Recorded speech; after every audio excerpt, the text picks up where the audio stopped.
Okay, you know what, Dr. Goddess, I'm just gonna, you don't, hold on, Dr. Goddess, no, you don't need it, okay, I'm telling you flat out, okay, those dirty micks, those filthy, greasy guineas, they are still white, even though they were considered, I don't know, a lower class or tier of white, okay, but they were considered, yes, but they were considered white. Amazing. Right. And so if amazing. So it didn't start with black people. So that was my whole point. So no more questions. Go ahead, Isaac. Fine. Go ahead, Isaac. No Irish need apply. Thank fucking God, because I was trying. No Irish need apply. Yep, got it. Beautiful. Anyway, as I was saying, here is the actual truth, because the missus did say something that I kind of laughed at. So she was basically trying to use age against trap. Shout out to you for at least having a good enough education. I know that the teachers didn't really give y'all shit. Sorry to hear that. But I am 32. I was born in 1993. I saw the violence of the late 90s and early 2000s, and the one thing I can only say of why a lot of people died back then, it wasn't because of the fucking cops. It was because niggas wanted to nigger. That is the truth.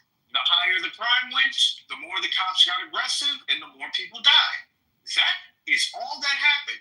So every time I hear the ghetto this, the injustice this, the blah, blah, blah, this of the 90s, the blah, blah, blah, that of the 90s, my question to Gen X is always the same. Why were y'all niggas making it worse? We weren't doing that shit. We were kids. Yeah. Y'all were the motherfuckers making the crime worse. The killings, the murderings, the extreme gang politics, the violence. That was all you got. Literally. Okay, so every time I hear this bullshit about the hood, the ghetto, and Gen Z doesn't understand because they weren't around. Nigga, I was around. Still remember the motherfuckers who were responsible. Half of them are dead. You want to know who is dead? A lot of kids. A lot of dead kids. A lot of dead kids. I mean, graveyards filled with children. Yeah. That had fuck all to do with police, because the police weren't really killing kids. They were shooting you niggas. But they weren't killing kids for real. The breakdown of the so-called black community, yeah, you can blame America up until the crack epidemic. That's the last thing you could blame America for. Because they did incentivize crack being sold. Incentivize? However, ma'am, please let me finish, because I wasn't even talking to you. You sound like you have some conversational etiquette, so I just asked you to actually have it. Well, you did the same thing. As I was stating, the people, on the other hand, if they decided not to take the government's crack, like the Latinos and some of the Asians and a lot of the Indians and other racial groups that also got that same deal, guess what? We probably could have saved some of Black America. Could have. But no. Nope. That's not what happened. Niggas wanted to sell drugs, which increased the crime. The crime created gangs, and it created the cycle that us 90s and late 80s babies saw as time progressed. So, no. The excuse needs to be killed. You niggas that did all that shit fucked up Black America. You niggas basically put the nail in the coffin that your parents started. Because, yeah, the boomers might have started it, but you guys were the ones that made sure that the coffin was nice and tight. Big ass nails. So every time I hear this bullshit argument about what we gotta do, nah. We were fucking children. We ain't gotta do shit. Gen Z, they were born after everything was fucked up. So until y'all niggas actually start putting some actual work to fix the mistakes your generation made, nah, I'm with a trap. I'm with Gen Z. Fuck you, because we ain't responsible for this shit. You fix it, because we didn't fuck it up.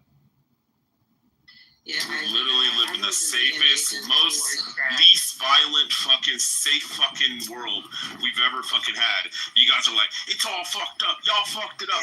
No, it's actually the greatest fucking time ever. That's true. Gotta do The lowest terrorist rates, lowest fucking murder rates per capita, lowest violent crime rates ever in fucking history globally. Not even just the United States. You guys are like, oh, you all niggas fucked it up like 20, 30 years ago. No, it's not fucked up, you idiot. It's only because you think it's fucked up. Like, look at the fucking numbers. Look at the fucking terrorist bombings in the early 1900s where they were trying to kill all the senators and the fucking president. Look at all the fucking terrorist fucking activity, the shootings, and all this kind of fucking shit that happened 100 to 200 fucking years ago. Look at the violent crime rates 200 years ago, you fucking idiots. God, girl. Yeah, so what I wanted to It's windy in Texas. Fuck all y'all. hold on. What I wanted to say is because I hate the fact that I hear this shit so often by older people when y'all keep mentioning this crack era, the crack epidemic. Sir, now whoever is fucking trying to cling on to this, you cannot tell me these bullshit ass stories. Yeah, ain't nobody doing crack. They're all doing fentanyl. Hey, dude. Tell me this. You can't tell me this bullshit like I can't go fucking search up or read on this shit my motherfucking self. I don't have to be born during that time to know what the fuck is going on, being put on the fucking news, on the articles. My grandmother was born in 1940 now. That's somebody who's been around, right? So again, even her experience and words will tell me that most of these people who be saying certain things, either you weren't fucking born around that time for real, or you're literally just bullshitting. No, the government did not stop the crack that was getting put inside the communities. They didn't put them in the communities. They literally put crack in our communities. Shut the fuck up. They literally did. No, they did not. No, the fuck they did. No, the fuck they did not. No, the fuck they did not. You're too young to know that. No, the fuck they did No, not. he's right. They did not. You're right. Like trap. They did not. Right. No one forced You crack into cannot the rewrite community. history. Yeah, no, they did not. I'm sorry. He's right. It was made up by one journalist. They literally And you put it in our fucking morons like communities. Dr. Goddess, who wants to be the queen of black Twitter. She wants to be Roseanne Barr of fucking the internet. Lied about this shit. First off, no one held a crack pipe to your lips. No one did that. No one ever. No. And secondly, if they did drop a pallet of crack off from the government with all of, they just keep oppressing us. We've had to learn these lessons. Tuskegee Airmen. Why the fuck would you take a pallet of fucking crack from the government and think they did it to us? Either you're a simpleton, you're basically telling the rest of the world that black people can't fucking have critical thinking, they can't think for themselves, they're sheep, and they're mindless zombies, and they're nothing more than animals because they went immediately for the crack. And that's your label that you're giving black men and women because that's what you want to have. So you're perfectly willing to give this derogatory fucking label across the board and then demonize it and make it pathetic like they're a complete victim. And all they had to do was say, you know what?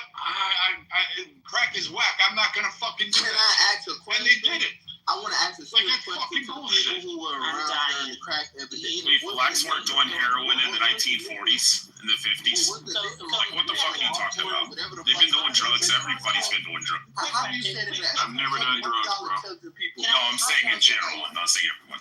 Who is responsible for Hyperbolically. the opiate crisis? Tell me that. Pill doctors. Pill doctors. Pill doctors. Pill doctors. Here's the thing. Pill doctors. Pill doctors. The opiate crisis actually started out by doctors doing this whole thing and pharmaceuticals. So your dumbass is trying to correlate crack, which was never prescribed in a pharmacist's office, I didn't say to it opiates was. getting prescribed by doctors and mass clinics. And stupid people like you try to draw this dice coalition. Crack was an illegal substance. It wasn't even allowed. It was basically burning cocaine. Cocaine wasn't fucking allowed. So, like, this idea that somehow the government said, you know what would be great? We just want to keep the black man down. They you know what? The black man fucking crack. Crack. We're just going to sprinkle it from the top. You know what they did? How about crystal meth? Crystal meth's predominantly white people, and it ruins their lives worse. Only 1 in 500,000 people. Only 1 in 500,000 people who use methamphetamine. No, my bad. No, because I wanted to ask a real question. Is Nicaraguan, how do you say that? Nicaragua. Like, is that the government? No, bitch, Pepe. Okay, so again, when I know about the crack epidemic and like the shit that happened there, that's who Bolivian drugs pink, were. Bolivian blue. Yo, no, that's Colombia, man. Yeah, that's who drugs were. Those were. And it was And where they come rebels from? from that way. Wait, pause. That's who drugs those were. And it was Where they rebels from get that way. them from? Wait, pause. Wait, so What is again, they wrong think with that I'm an idiot.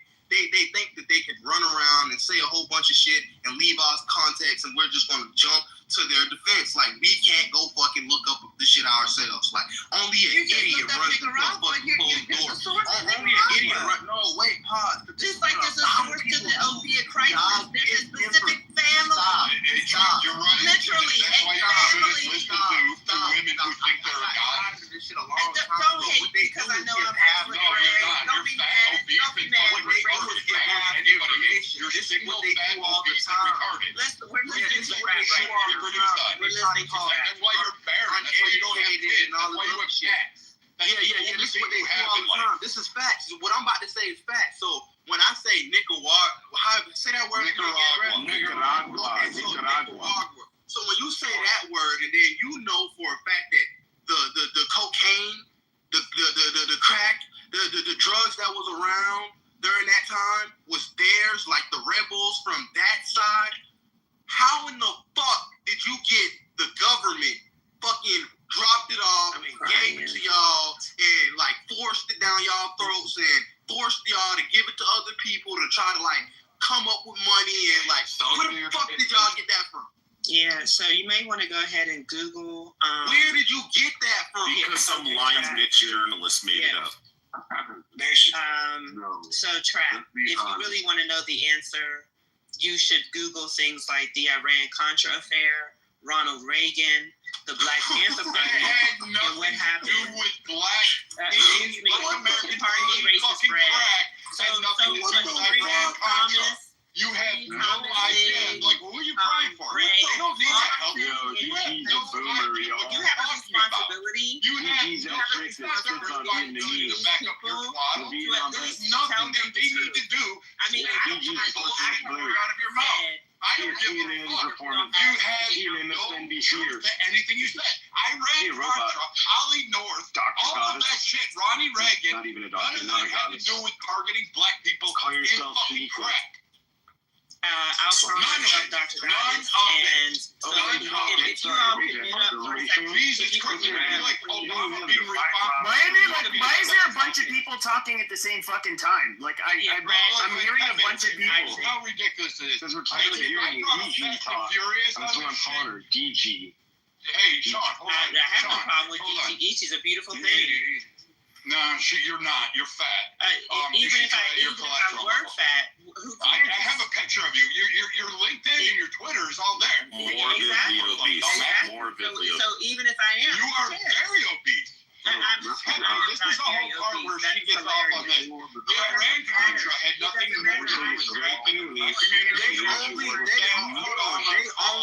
that the government, and this is what I was trying to get So to. Trap, This is what I was trying to get to. No, because doctor, hold on, because this is what I want y'all to really understand. Black people only say that the government was involved with X, Y, Z because the government did not stop all the shit that you chose to put your No, that's motherfucking not self true, in. Trap. No, You just don't understand. You just don't. You don't have the history. You don't know. So listen, Free, Thomas, Ray, Sid, Be quiet. Ray, it is your responsibility to fact that I Trap. He really needs to know the truth. DG with We're not talking to Everybody chill out. Wait. Hey, let you guys stop. I'll tell you what. Let Trap. Hey, let Trap. On your ass. Wipe it up. whatever Because racist you brand. white can't. Hey, let Trap finish. Let Goddess respond and let them have that back and forth. This is a 3-minute back and forth between them two. Yeah, so what I'm saying is the problem is a lot of the younger people with this like this information so like accessible to us. Like we are not just taking your word for it. That'd be ridiculous, right? Even the Bible tells us not to just take man's word, right?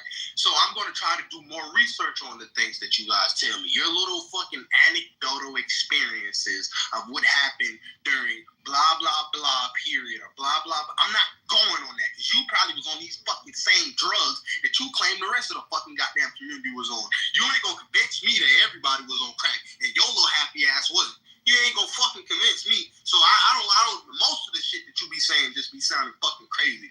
Most of the older people should be. How the fuck the crack epidemic was so goddamn? How the fuck was it an epidemic and everybody was doing crack and you weren't involved? Explain. So I'm not. You feel me? So I'm gonna do some research. And when I do the research and when I start seeing shit like, well, they said the government did this shit to them. The reason why this man is on the fucking road, 60, 70 years old, hung up, strung out on drugs. He said, the government. I want to know, is this true? Let me see.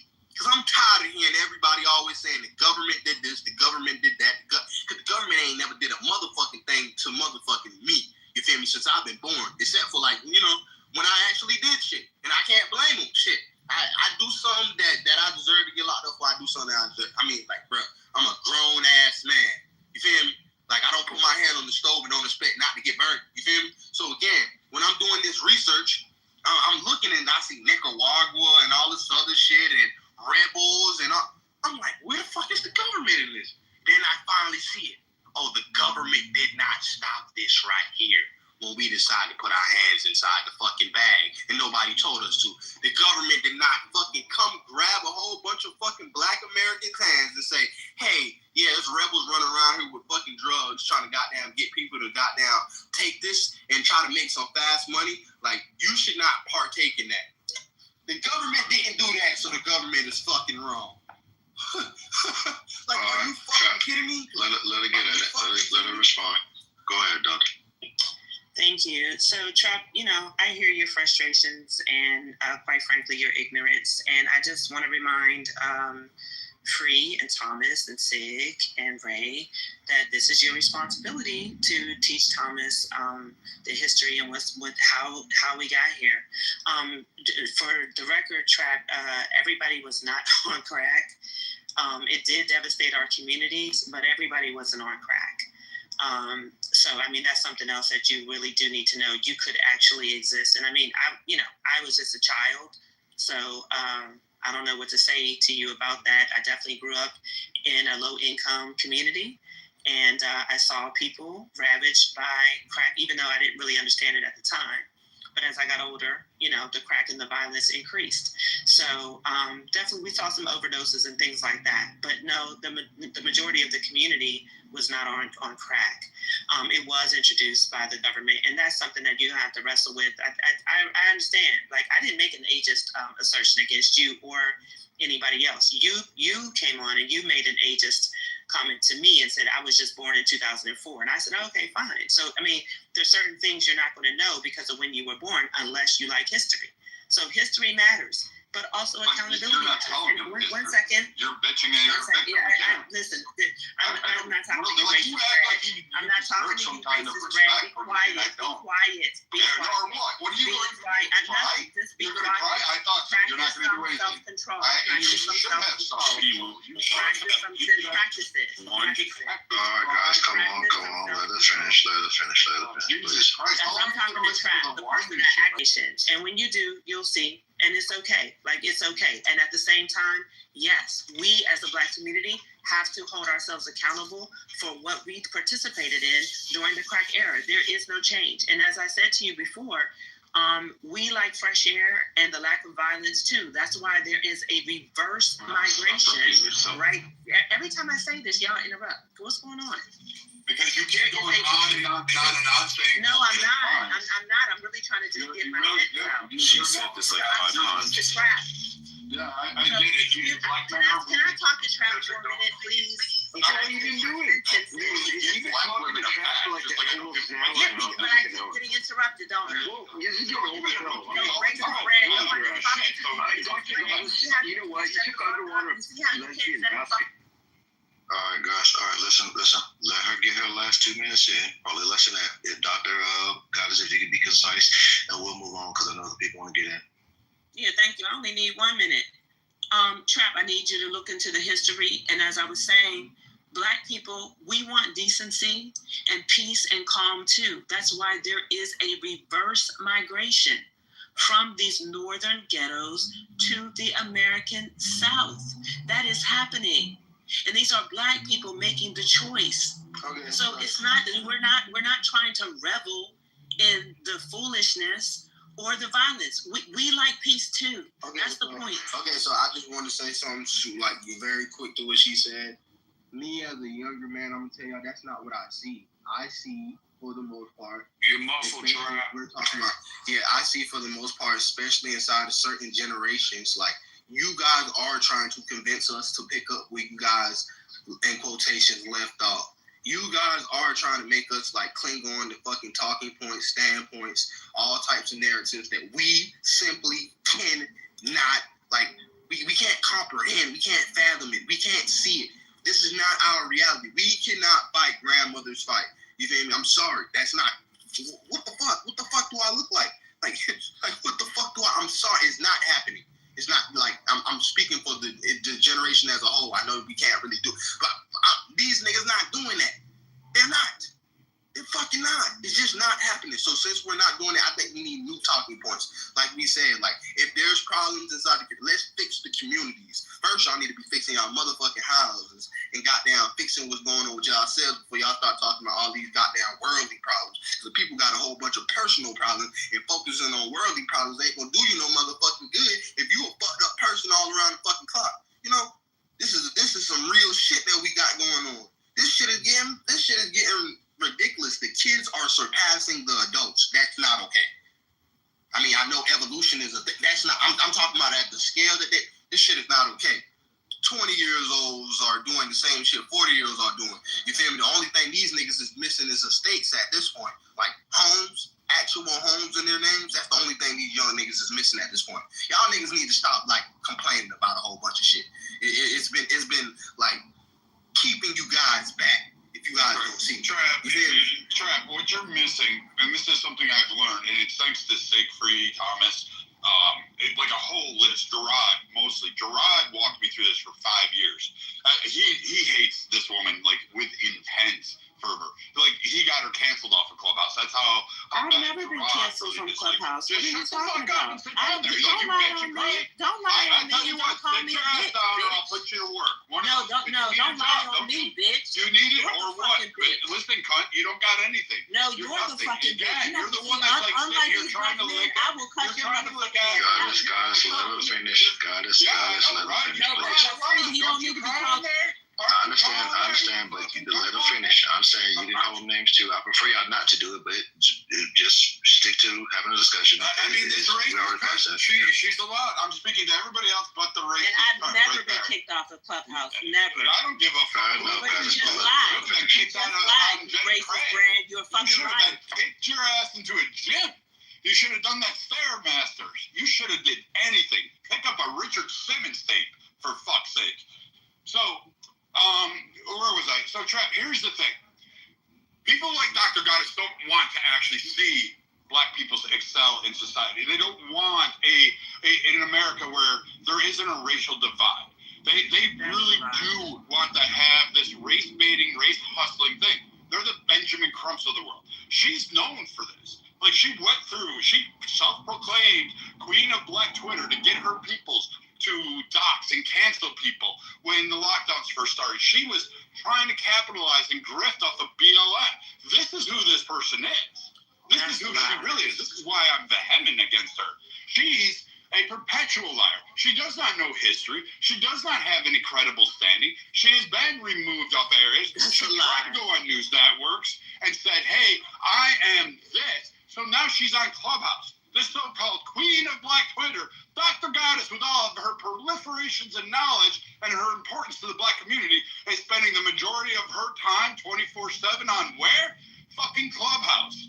So that should tell you something right there, that she is more about making a perpetual victimhood out of blackness, and she needs blackness more than you do.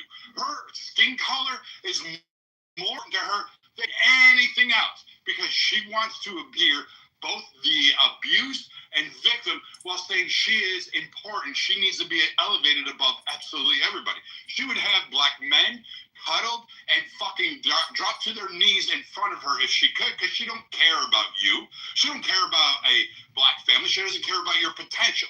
She'll tell you that black women are far exceeding black men in colleges. Meanwhile, that's right. You are signing up for college at a much higher rate than black men. However, your asses are dropping out of college at a faster rate than black men. Black men are actually graduating higher than your fucking dumbasses.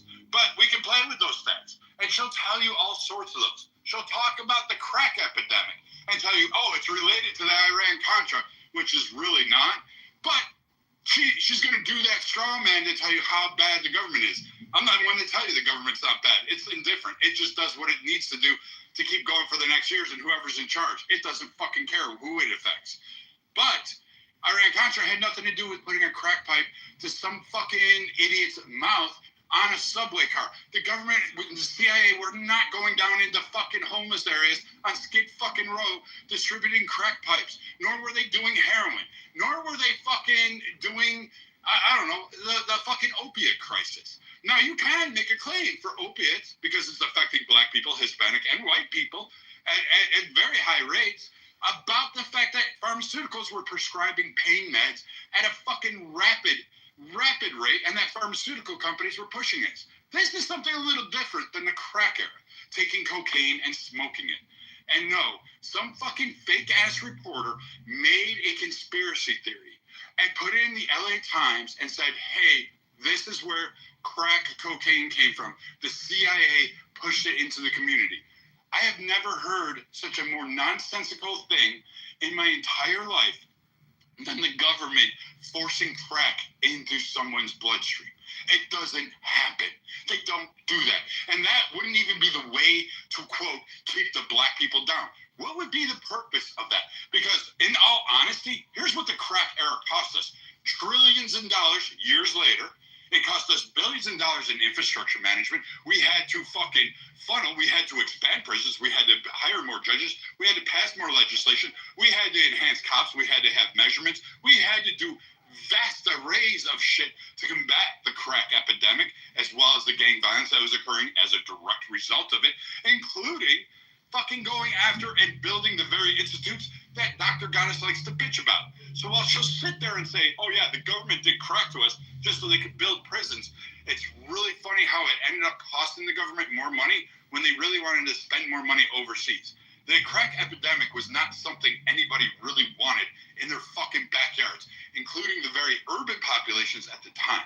So stop listening to fucking women like this, and I get why black men en masse tell these women to go fuck themselves off a cliff and just they can't wait for them to pass on, because quite frankly, I get it now. I tell this to all of my black friends. This type of woman exists in the white community. Those snow bunnies, careful, because you have this Karen, this fucking weaved wearing Karen in the white community too. And to Brad's point, this is why. Yeah. Well, no, we're not going to do to Brad's point because he went on. No, Isaac. Please. Jesus Christ. As I was saying, this is why you see a lot of millennial black men, I don't know what the fuck black women are doing, basically telling these race baiters to go kill themselves. Because this is bullshit. You mean to tell me I'm supposed to be loyal to your nothing fucking ass? Nothing. There's no jobs. There's no industries. There's not even a fucking nonprofit to pay someone $13 an hour. This is the niggas we supposed to be listening to? Nah, fuck it. Fuck no. Fuck all that bullshit. Exactly. This race shit is gone. It's done. I am glad. I am ecstatic to find more and more black men telling everyone talking about race, except for the old people. We understand why the old people are racist. They actually have a fucking argument. They went through actual oppression. They actually went through the fucking Martin Luther King marches and everything dealing with Malcolm X. They can fucking say that shit. These niggas? How the fuck you gonna claim racism when the government gave your ass free college in 1971? Shut your bitch ass the fuck up. Shut all the way the fuck up. Racism died, okay? That's what happened to it. You can say it's still here. You can say it's still in the system. Well, whoop-de fucking shit. There's still a bunch of old motherfuckers like you living around. So I guess it's still gonna be a bit fucking aggravating to deal with. But no, trap. Exactly. That is why anyone fighting for this black unity, racism, and we need to unify. No, fuck your skin color, fuck your bullshit, fuck your nonprofit. The race shit is dead. You want to help black people? Start teaching them how to operate in America. Okay? The main thing I am laughing at is that black women are still in poverty, yet black progression is a talking point. That's fucking hilarious. Yeah, the most impoverished woman is historically at number 7, still the most impoverished woman throughout history. Black fucking woman. Whoop-de fucking shit. Yeah. Fuck the race shit. It's done nothing. Our grandparents fought that fight. It's over. You want to talk about black progression? Learn how to operate in America and then be useful in it. That's how it works. That's it. Almost every single black man on this stage can tell you. That's how it worked. There was no community. Some of our parents didn't even do this shit. We had to get the fuck out at 18 and figure out, how can I not die in America? And you know what we learned? It was no longer racist. It's unfair, but it's not racist. If it was, we wouldn't have gotten this shit. We wouldn't have gotten anywhere. I wouldn't be living in a town that the average person makes $428K a year. Yeah, I wouldn't be living in that town if it was racist. Rap wouldn't be doing what he's doing. Big would not have what he has. There are plenty of black men on stage that can tell you right fucking now, if race still existed, none of us would be in the position we're at. So 100%, I say Gen Z got the right fucking plan. Fuck the race shit. Yeah. We need to learn how to fucking survive. Because this shit old people saying, it don't work because it don't exist no more. Yeah, thank you, Isaac, for that very ignorant rant. I just say that first of all, race still matters. Trap, don't believe this. But you should research for yourself. That's what I'm saying to you. You don't have to believe me. You don't have to believe anybody else on the stage. I do charge black men with having required racist bread, required racist bread, required racist bread, required racist bread, required racist bread, required racist bread. Those flags moving. When's the last time you washed your neck? Like, do you use a toilet bowl scrub there to get there? Do you get the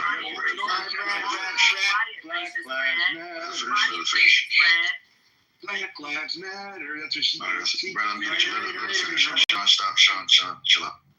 Yeah, I mean, ahead, y'all know I stay on mute free, but this is just no, you don't. This is what they do. Be quiet, racist Brad. Be quiet, racist Brad. Hey, Shaquisha. Be quiet, racist Brad. Be quiet, racist Brad. Be quiet, racist Brad. Be quiet, racist Brad. Be quiet. All right, guys, I don't know. Do you guys want the violence? Because I'll start using slurs and I'll start doing all kinds of stuff, being very mean. But like you guys I'm starting to get annoying, and you guys know I do the violence part. But he won't stay on mute. Well, okay, Brad, please stay on mute while she says what she's gonna say. I mean, I obviously disagree with her too. Just let her say. She talks too much. Yeah, well, Judy, you don't talk enough. How about that? It's kind of disgusting to me, Judy, that you're friends with James Andrews, who has over 2 million followers. Guess what? James Andrews is a friend of mine, too. I was looking at your profile. I see your friends. I'm actually shocked that those people are friends of yours, because I know those people actually very well. And I'm shocked at the people you actually have that are friends of yours based on the way you talk. You're a CNN news broadcast. Everything you're saying is nothing new that anyone on this fucking stage hasn't heard before. You're a goddamn talking point. So can you stop talking unless you have something new to actually bring to the stage? Because you're boring. Correct. All right, And you so know listen what? up, guys. I To have be fair, and I'm gonna let you finish, guys, too, real quickly. Yeah, Y'all who's gotta he talking understand, to? I think Judy, I'll let you You're a go. doctor and you're not a goddess whatsoever. Why don't you? Okay, guys, stop. Should I call Guys, shut the fuck up. chill out, The chill out. beautiful thing is like you can't stop who I am, and I understand that my sheer existence is a threat to people like you and racist No, Brad. you're just one of those I'm not true here for colors you, though. from Black I'm Lives not Matter. here You're one of I'm those. literally All right, guys. God damn. Okay, just let Dr. Goddess finish what she was going to say. And I see Judy wanted to say something, and we haven't heard from Judy. So go ahead, Dr. Goddess. Please don't make it like super long. Sorry, I'm definitely trying not to, for sure. No, I was saying to Trav, you have research to do, and you should do it. You don't have to take my word for anything. If the information is out there, and I just charged the black men on the stage, especially because Trav seems to have a similar ideology. You all should teach him. He should teach him his history, because history is still important. We don't live in some type of non-historical utopia. We have our president, right? He's using laws that go back to the 1700s, but you all want to pretend that history doesn't matter. It does matter. So, that's just one of the things that I wanted to stress. And then I think the other thing is, I don't know where I guess I do know. It sounds like there were some struggles, in your community. And listen, the Black family is definitely struggling right now, but there's only roughly like 30% of us. I think it's 27% of Black people who are in poverty. So I hear what you're saying when you talk about people making progress, and that's what we do. We're resilient people. In 1865, was it 98% of us were in poverty? In the 1960s, that's why I was saying, if these white racists could leave us the fuck alone, we would have even more. We would be doing so much more. But we still have things to do. We're going to hold our community accountable. Excuse me. Right, please, you don't make it longer. I'm not trying to knock you, Dr. Goddess, but I know you're about to finish. Yeah, I was I literally understand she does. She's about to wrap up. She was. I felt it coming. Can we just like put the tampon in her mouth? No, hold on, guys. Just let it go, because I don't. These back and forth just make it like. But Pepe, she just goes on and on and on. I know. And she said she was just about to land. She said she was just about to land. You heard my You're after, right? I literally was like, and finally. Can you just have her put her teeth in? Yes, they hate people like me. Okay. No, They I do hate people like who you. can tell the truth, who have a doesn't very make me strong racist. sense of who they are. No, you're not. You're fake. Be You're quiet, false. racist Brad. Be quiet, racist Brad. You said all types of shit about me. God. I'm allowed to defend myself You know what? and tell Bring people Ike who I Turner am. back. You do I not think we define need me. to put You do fucking not some muscle define me, behind it. racist Brad. I You think do we not need. define me, I racist Brad. really do. You do not Yes, define guys, me, come on, racist come on, Brad. Racist Brad. Racist Brad. Racist Brad. You are racist. Yep, KKK in my Yes. corner. I got my fucking Hold on, I problem. wasn't done. Is she done? She wasn't done. She wasn't. I am almost done. I got my. I'm gonna make it cute. All right, God damn it! Just let God. Because I know you can be violent too. I applaud you. So listen, racist Brad doesn't define me. He's upset because I am who I am. And so that's just a fact. I'm not talking to you, racist Brad. I'm talking to the black An man. obese on the black stage. woman who's crying. Excuse me. That's fucking See, great. Pepe, I'm glad see, you can Pepe. say that. I know, yeah, but you are saying his name, and that's gonna trigger. No, him. but he said my name repeatedly. Okay, so just. Okay, but I'm just saying, like, he's talked all About the guys, yes, but you know, engaging him is gonna want him to get. That's true. That's true. Right? But you understand, yes, correct. But you understand, once you engage him, he's gonna re-engage you. Well, I'm just saying, you know what comes with it. But he stood up on stage and said all types of shit about me. I agree. I understand. Just let I defend myself. Because I Fair enough. Go ahead, doctor. Yeah, so that's just a fact. And I'm speaking to the black men on this particular stage. Y'all know this I is really why I hate the came up. fact that affirmative And you action are went the ones over that this I actually person's care head. about. Holy Right? shit. So all I'm saying is that I want you all to engage yourself, tell the truth about your families, plural, and your origins, plural. Because our history, I'm just shut up, racist Brad. Because our histories are not super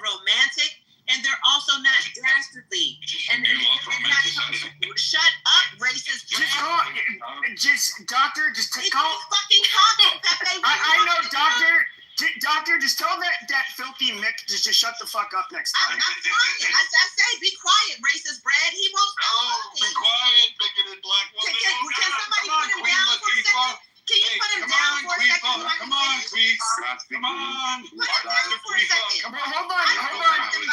Can we get this wrapped Yeah, up? we have to have a Just cue. just put Yeah, him down. just I got Judy's. Yes, thank you. Hold on,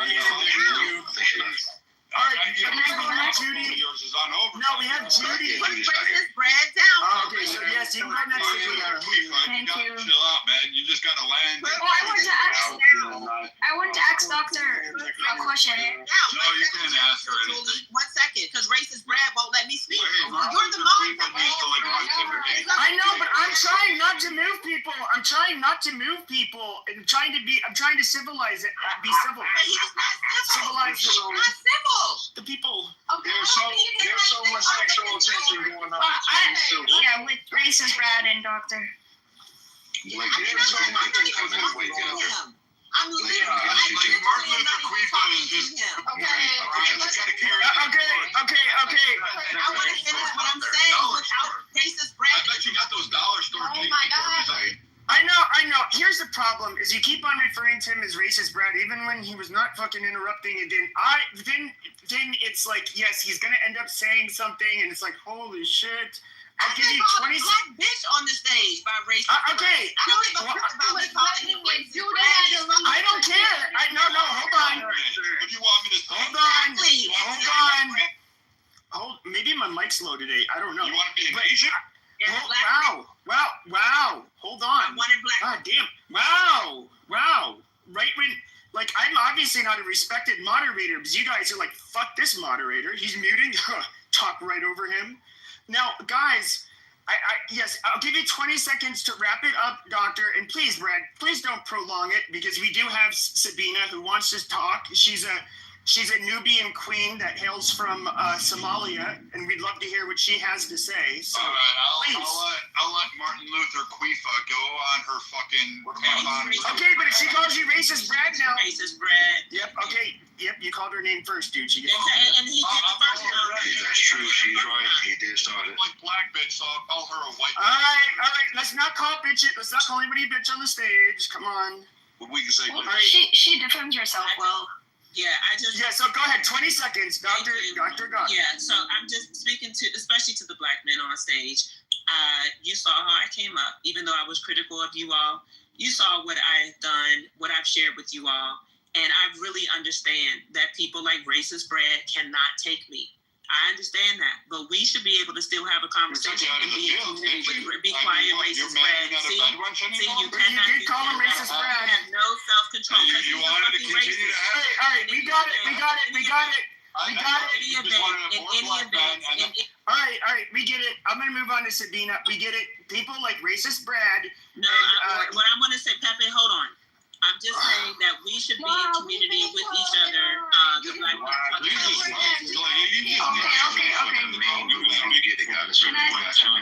I get a okay, so I want to make a comment. Oh, sorry, is that okay? No, you good. Go ahead. Thank you. Okay, so hi everyone. Yeah, I wanted to make a comment because someone Beaver put it in the chat too, and it's something I've been noticing, and I spoke about it with. I have white liberal white women friends that I like very much, and I warned them, and I said there's something going on that's shifting, right? And Beaver actually put it in the chat too, Doctor, and I think you need to understand. I think black men are delineating a way, right? Because you can be from the same race and you can have higher power than the men of less power than the men of that race, right? So the way Beaver is saying is that it's like white men and black men will be at the top, white woman and black woman will be at the bottom, right? So and I've seen Brad attack no offense, Brad, but I've seen you attack white women too. So I think this is shifting, right? And if you look at other cultures, like Middle Eastern cultures, I'm not saying all of them, but some of them, the men don't have the same rights as the women. Like, society can exist where the men, and I think that's what Isaac's saying. It's like, I'm sorry, I'm not born a female. I'm born a black male, and I don't feel oppressed anymore. So it's a you thing type of thing. So I wonder what you think about that, Doctor, because I think that there's a segregation going on now, and I think it's just it's male versus female now. What do you think about that? I agree. I mean, the manosphere was created because these white men in particular were very, very angry about the feminist movement and women's rights. You have to remember that women couldn't even get credit cards. Black men too. That's what I'm saying. So hold on. So white men created the manosphere, and then black men followed them. Yes, you did. No, we didn't. Yes, you did. Yes, you No, did. we didn't. So anyway, that's what they're. Wait, because Excuse me. I think Arab men did. Arab men did. Yeah. It was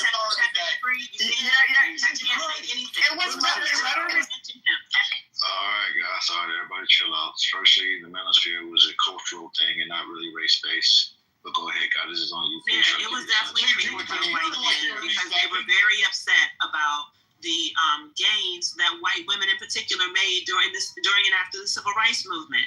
Remember, white women could not, like, even while black women were enslaved, like, if we wanted to talk about, you shut up, racist Brad. Shut up. To the topic. Well, to be fair, the manosphere, I mean, if you go back to like V. Rausch, he was popular like over a decade ago. He's some like maybe Persian origin. I don't know. Then Rollo Tomasi has been popular for a long time. You had Neil Strauss. You had a lot of these. Yeah. V. Rausch, R-A-U-S-H. You guys, I was. But he was. Hold on 1 second. So he was like the manosphere. It was never a race thing. But it was, I would say, in America, probably predominantly white, but they didn't have a racial focus. And it was like it was kind of an amalgamation of the pickup artist community. You had the, I guess you could say the red pillars, like Rollo Tomasi, which they all kind of dabble into each other's areas, like pickup artists. Pepe, what about Tommy Sotomayor? Yeah, I was going to say that, and Tommy Sotomayor really led a lot of black men into the manosphere. So, there's some people that are together. I go on a stage all the time. There's a gender war. There's definitely a gender war. Have you seen me on a show before? Pepe, I just want to jump in here really quick. You guys, I was there. Like from the beginning, I joined YouTube back in 2009, and I spent my whole career online. And those guys used to harass me, so I do know the history. It did mainly start. It started with white guys. Period. It was like what Pepe said. It was like pickup artists, red pill guys, and men's rights advocates. That's how Tommy Sotomayor rose in the ranks. He started there, and then there was a break in the manosphere. It wasn't because they were all white power all the time, but they were racist. Some of them were just like, check your Twitter feed. It'd be like that casual racism you see on X, right? But the black men got tired of that, so they decided to spin off into their own. And that's where you had, like, the father of it was Tommy Sotomayor. And then Obsidian Ali. I'm sure all of you guys are familiar with him. And then there was O'Shea Duke Jackson. Then there was Angry Man. Then it was Hardcore Tito.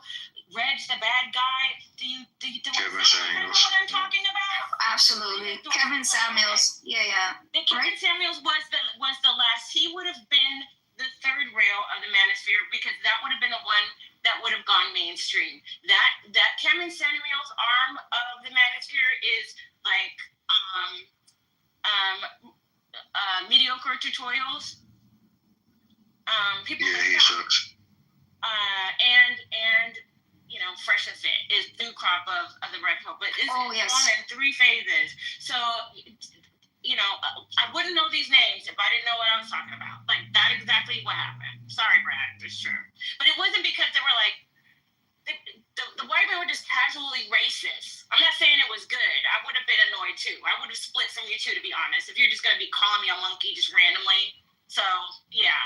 Do you think that Pink Pill, like, this is kind of how I get it? I can kind of see why, like, with the casual racism and even, like, maybe believing in like racial differences and that kind of stuff it seems like it would draw the exact same crowd because you have people who take on this evil evolutionary psychology viewpoint when it comes to the differences between men and women, and they also kind of will like extend that to races and other stuff. So like the red pill community and to be a pickup artist, they also lean very heavily into the evil psych component of it, where it's like, well, women behave and think a certain way. It's in their nature, so you have to, you have to give off these cues and carry yourself a certain way because they're biologically hardwired to be attracted to certain things and behaviors, and it's kind of like in a way. I mean, I would say that the pickup artists are just a bunch of sociopaths that are just teaching regular men their true nature. They're just teaching them how they are naturally. But are you trying to say that? I'm not sure what you're asking me. Are you trying to say that like the spinoff of the Black Manosphere should be the same, or? No, I'm just saying if you notice, like whether it is. I hate even putting him in that category. I don't even really want to put him in the manosphere, but he kind of can fit. It would be Andrew Tate. You can look at Myron Gaines. No, but Myron Gaines, I would say, when it comes to race, what do these black, Tommy Sotomayor, another one, do they say anything really differently or anything different than white supremacists? No. I mean, they're horribly racist towards every race, including, blacks. Especially black women. They're the number one. The Black Manosphere is the number one racist group against black women online. Absolutely, for sure. Yeah, but how successful are all of these people you just mentioned at coaching the men they coach to Not get very. laid? To get Not laid. very. How do you know? Well, okay, because a lot of people, because they don't have success stories that they regularly tell. What I do see is here's what happens, is that a man or a boy will stumble upon red pill content because maybe he's had a bad breakup, doesn't understand girls, is sexually frustrated, yada, yada, yada. And so you go down this rabbit hole because there are other people like you who are having the same types of struggles in which you bond. But a lot of the normies actually grow out of it. So they will go through this phase of where women are just horrible and we should all just, be in bumping butts with each other as men. And then they grow out of it. They realize they try to use the practices of being ultra, uber controlling and misogynistic towards women that they try to date. It falls flat on their face. They get hurt. Maybe they found a girl who was like a really nice girl, but they pulled that red pill shit into his head and he lost the girl.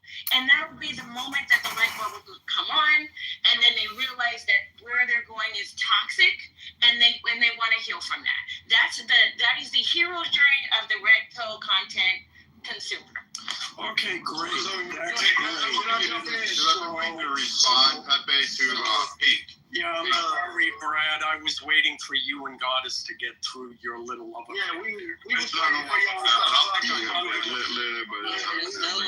Please. I can promise you, Goddess would probably still be in the love line. I would vomit if I ever saw Brad, so no. Yeah. So you wouldn't do nothing. Again, your fat ass would No, probably you're disgusting. You're disgusting person. You too, I waited for you. Guys, let Ellen go. Let's let Ellen go. Thank you very much. Well, Pink Pill and Goddess. Pepe, I want to run both you and Pink after this. Okay. Yeah, you both have very valid points, but you're missing one important one. That in a male journey, it must happen with men. A woman cannot teach a man how to be a man. Only men can do that. If I can acknowledge, Goddess, and I'll address you directly in a moment. If I can acknowledge that the experience of women and girls growing into womanhood is something that is unique to women, then I hope you can acknowledge the same about men. And Goddess, I'll say to you directly, no, your existence may threaten some people, but your existence does not threaten men. We applaud you for what you've done, for bringing the history that we wouldn't have otherwise known about into the light. And we applaud your perspective. But it is, in the end, only one perspective of many. And its time has passed. It is time for men, and that's what part of the red pill thing was. Men trying to figure out their way in the world. And men have to do that on their own. You cannot do it for them. They must grow into being men, whatever that means. They will define it on their own. Women will not. Men will. And you have to let it happen. Because a man who doesn't make mistakes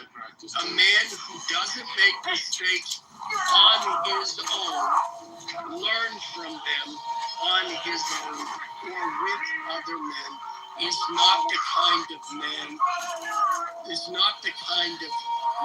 or man that you want. And that's the bottom line with that. So again, thank you for your contributions. We've moved on. We're figuring it out. And guess what? We'll be fine. You'll be fine. Don't worry. Just let it happen. And well, it'll be okay. Yeah, so Alan, hold on. Brad said he wanted to address something, and Blake is going to go. She needs to sit down. Just shut up, racist Brad. Shut your fucking You shut up, racist Brad. You shut up, racist Brad. I think you should be tarred and feathered and paraded through the street. How's that? Yeah, you do whatever you think that you can try it. You can try it, racist Brad. You can try it, racist Brad. You can make up things all you want to. Keep making up things. Keep making up anything that you want about me. But anyway, Alan, my response, the point I wanted to make to you, Alan, is that not everybody still. Sorry, Pepe, but Jesus. Go ahead, Pepe. Just let Brad. I know you wanted to address, but I said it. I wanted to address yours and Pink, but the Conquistadors couldn't come off. Couldn't keep her fucking trap shut. So okay, let's just focus. Okay. Let's just focus on that. Come on, guys, don't stop doing the back and forth. Just respect. Fuck this cunt. So Y'all just need to get a room, bro. Blake, don't even go there because there is zero. Digital lovemaking. Digital lovemaking. But neither myself nor Big Bill said we were trying to make men. That's the point I wanted to make to you, Alan. We never said we were All trying right, to make men. goddamn, it's Brad's turn. Let Brad fucking go. Jesus Christ. What the fuck happened to Free? he left. No, I think he. I will say this to your manifesto. So you guys are like half right. You talk about the creation of the manosphere and some of the racist shit. Yeah, I get you on that one. Like I can see it. But actually, you have to go back to war and follow. You have to go back to 1967, 66, when you started having the women's liberation movements and the feminist second wave. And Warren Farrell is responsible for this, basically the creation of a political second wave feminism. Oddly enough, second wave feminism is really started by a fucking guy because, fuck, women like goddess couldn't fucking do that shit. So you had him and his book, The Myth of Male Power, and other ones associated with that really were anti-masculine. They really started to decimate it and kind of throw it up. And then they brought a whole bunch of women to like their 3 times a year conventions, and they said, hey, you know what, women, you're going to be safe here. And mind you, most of these guys were gay. They just were secret about it because those were the times, and they just didn't want to outwardly express. So it was a bunch of gay men and women who were saying, you know what, I didn't get hit on at this event. Well, no shit, they're gay. They were fucking gay. They liked dick. They wanted dick in their ass. They wanted dick in their mouth. They were gay. So, like, this whole idea that these are the men that helped create second wave feminism, and then push the narrative and started to say, hey, this is how men should be. We should be soft in our feelings. And this guy is partially responsible for that, a good chunk of that. But in response, there was an opposition to it. And mostly it started in the black community where they said, oh, fuck no, we ain't doing this shit. And they started to rise up, and there were other greats, Morgan and et cetera, could go through this list. But then it started to go to the white male community because they were a little bit slow to respond, which is typical in the white male community. We are slower to respond to political shifts, especially cultural shifts. And they started to grasp onto this one. So they took what was being taught in barbershops and bars and job sites, and they started to say, hey, here we go, especially after civil rights was passed. The 70s, 80s was a blending time where people started talking more openly about issues they were facing in their own communities amongst their gender problems, particularly at home. And this created what you have is a kind of rise or a pushback against what we saw. Unfortunately, this MLM movement made more sense and gained more power than the Manosphere Project that started to kick off a little bit later on. But the Manosphere Project is most likely going to win out because the MLM movement is not winning. It's actually collapsing.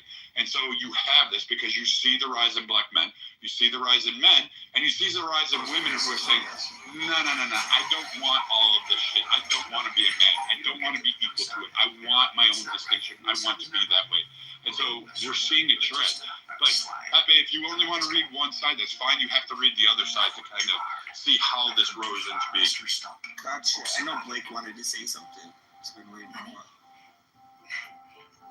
I just from my looking at it is this divide between the man and the sexes is just another way to continue on the conversation about nothing really. It's about a bunch of fucking people who spend too much time on the internet, not spending any time in the real world, and we are the children. And we are the children and fucking offspring of people who've done too much fucking, which we have done too much fucking and too much jacking off to pornography and all this fucking degenerate nature that is Western society. Like, that's what it really is. It's just a bunch of fucking rabbits fucking and dealing with the consequences of all that fucking. That's what it really is. Like, you got relationships have no meaning, have no fucking substance. Because we as men are used to getting easy pussy. And that's what it's been, dude. Like, getting pussy wasn't nothing.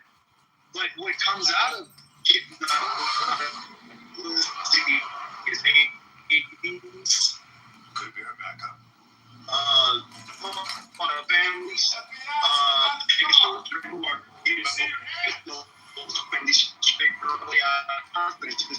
too much fucking. That's man. Like the fucking boomers, the 70s, a whole lot of drugging and a whole lot of fucking. And we're dealing with the consequences.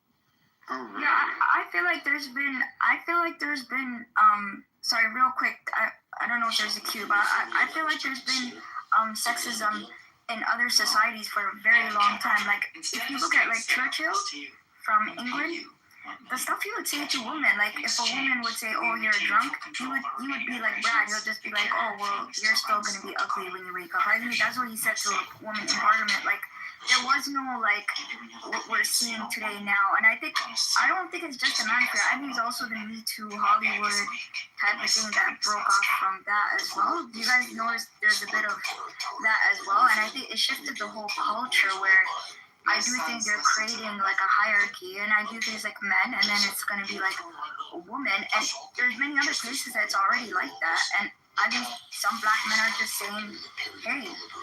But hasn't that always kind of been the case? Well, that's how it works in everywhere else in the world. It's just catching on to here, and I think the people that I feel got the most were black women who felt like the black race should be united. So I feel like they're hurt by it, and I understand because a lot of them, look how hard they work for, black men, right? And they want it to be like a unit. They want it to be together. So I feel they're hurt by it. And I feel like white liberal women are losing it because they've never been subjected to the type of sexism that other races like. Yeah, well, fuck them. Other places. No, but other places like when people talk about sexism here, I'm like, I don't even register it because in other places it's 10 times worse. You don't even register it here, right? Like, well, this is still not sexist. America was doing was just strange with this navel gazing and this, I just think it wasn't sustainable. Like I was breaking off into different things. But yeah, I agree. Let me ask you. I want to ask Pink, are you there? I told you. Yeah, here. Question, the manosphere that you're familiar with, is there anyone that you would recommend that we should listen to? Anybody that you approve of?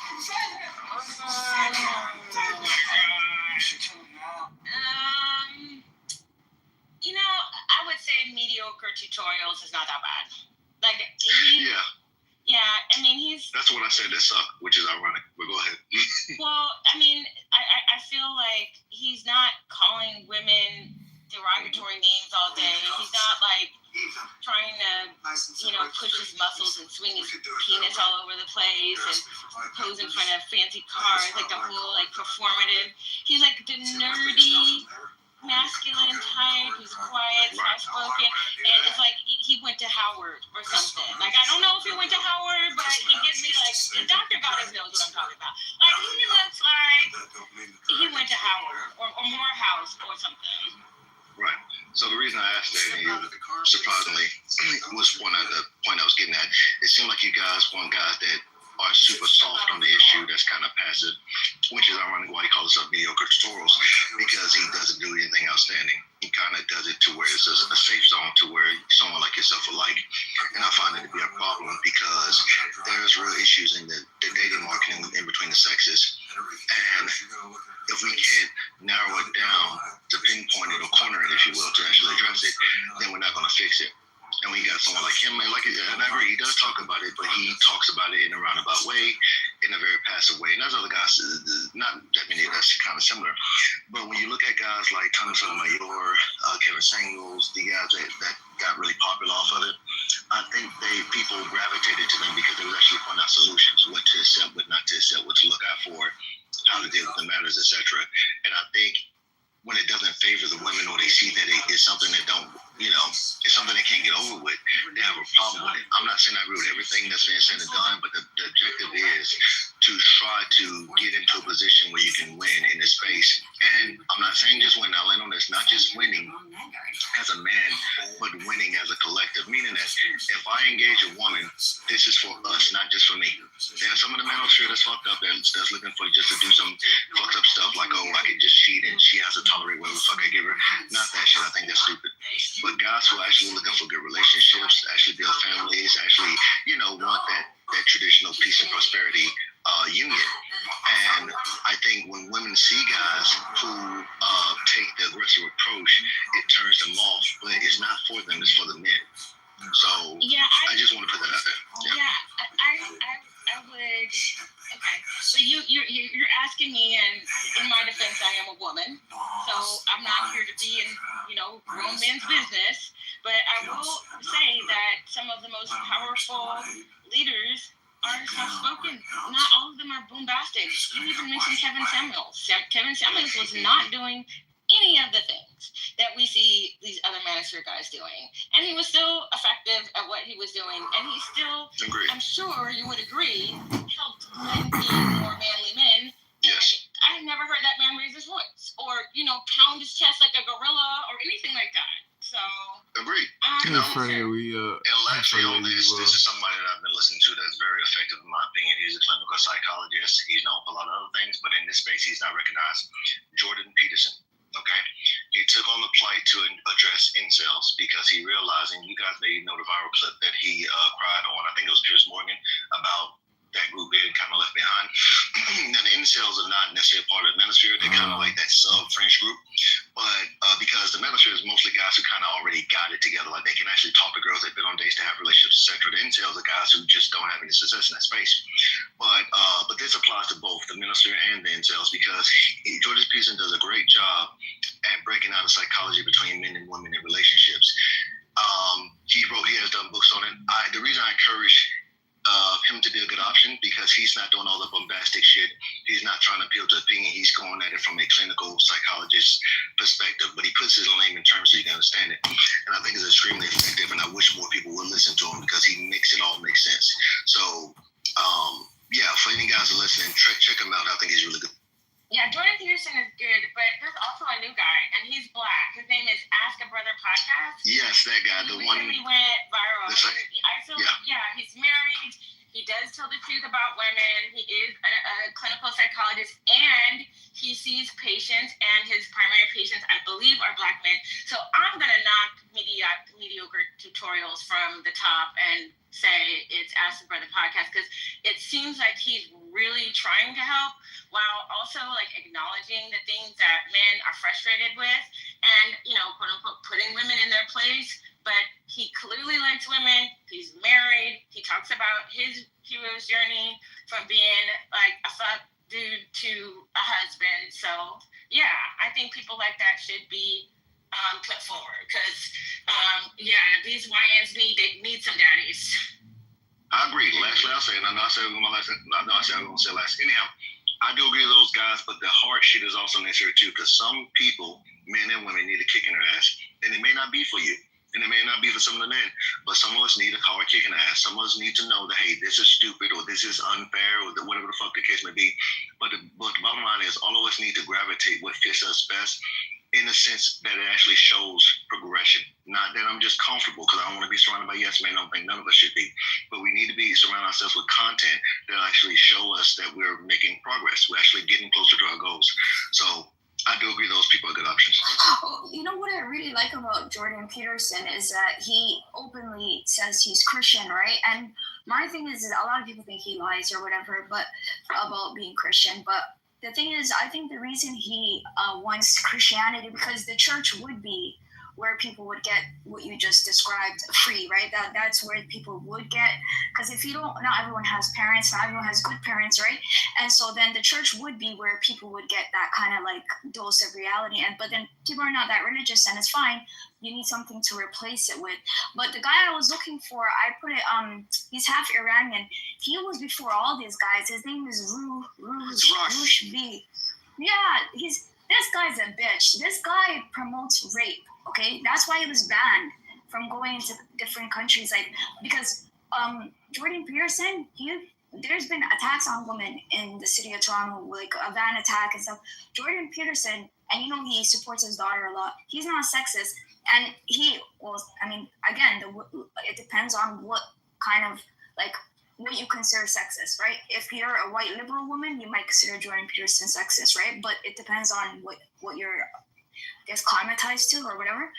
But yeah, this Roof guy is a bitch. He promotes rape and stuff like that, and that's why he's a different breed. And he existed probably before Tommy. I don't think I've ever heard Tommy Sotomayor say anything about rape or anything like that. Like this shit is sick what this guy was doing. They go back like almost 20 years ago. I mean, this is like when I first encountered these people. I think he converted. He actually disavows, I think, all of the stuff he used to say. He like converted to Eastern Orthodox or some shit. And he's, I don't know. It's besides the point. Oh, is he better now? Like he he just disavows like sleeping with women and being a player and stuff because he's religious now. Oh, amazing then. Yeah, he's cool then. Like I mean, people could change and you could forgive. Yeah, so that's cool. It's just I remember hearing that back then. But yeah, if he changed, then cool. Yeah, I guess you can repent. Everyone could be forgiven. I do. Oh, go ahead, Sig. Oh no, I was just gonna say, man. Like again, like it's moot hearing women try to critique the fucking manosphere space. Like it's called manosphere, not pussy fear, vagina fear, or woman's fear. We communicate differently. So if you want some comfort and cotton balls and bunnies and rainbows and sunshine, like go to the woman's sphere where they talk about manifesting your star signs with your earth signs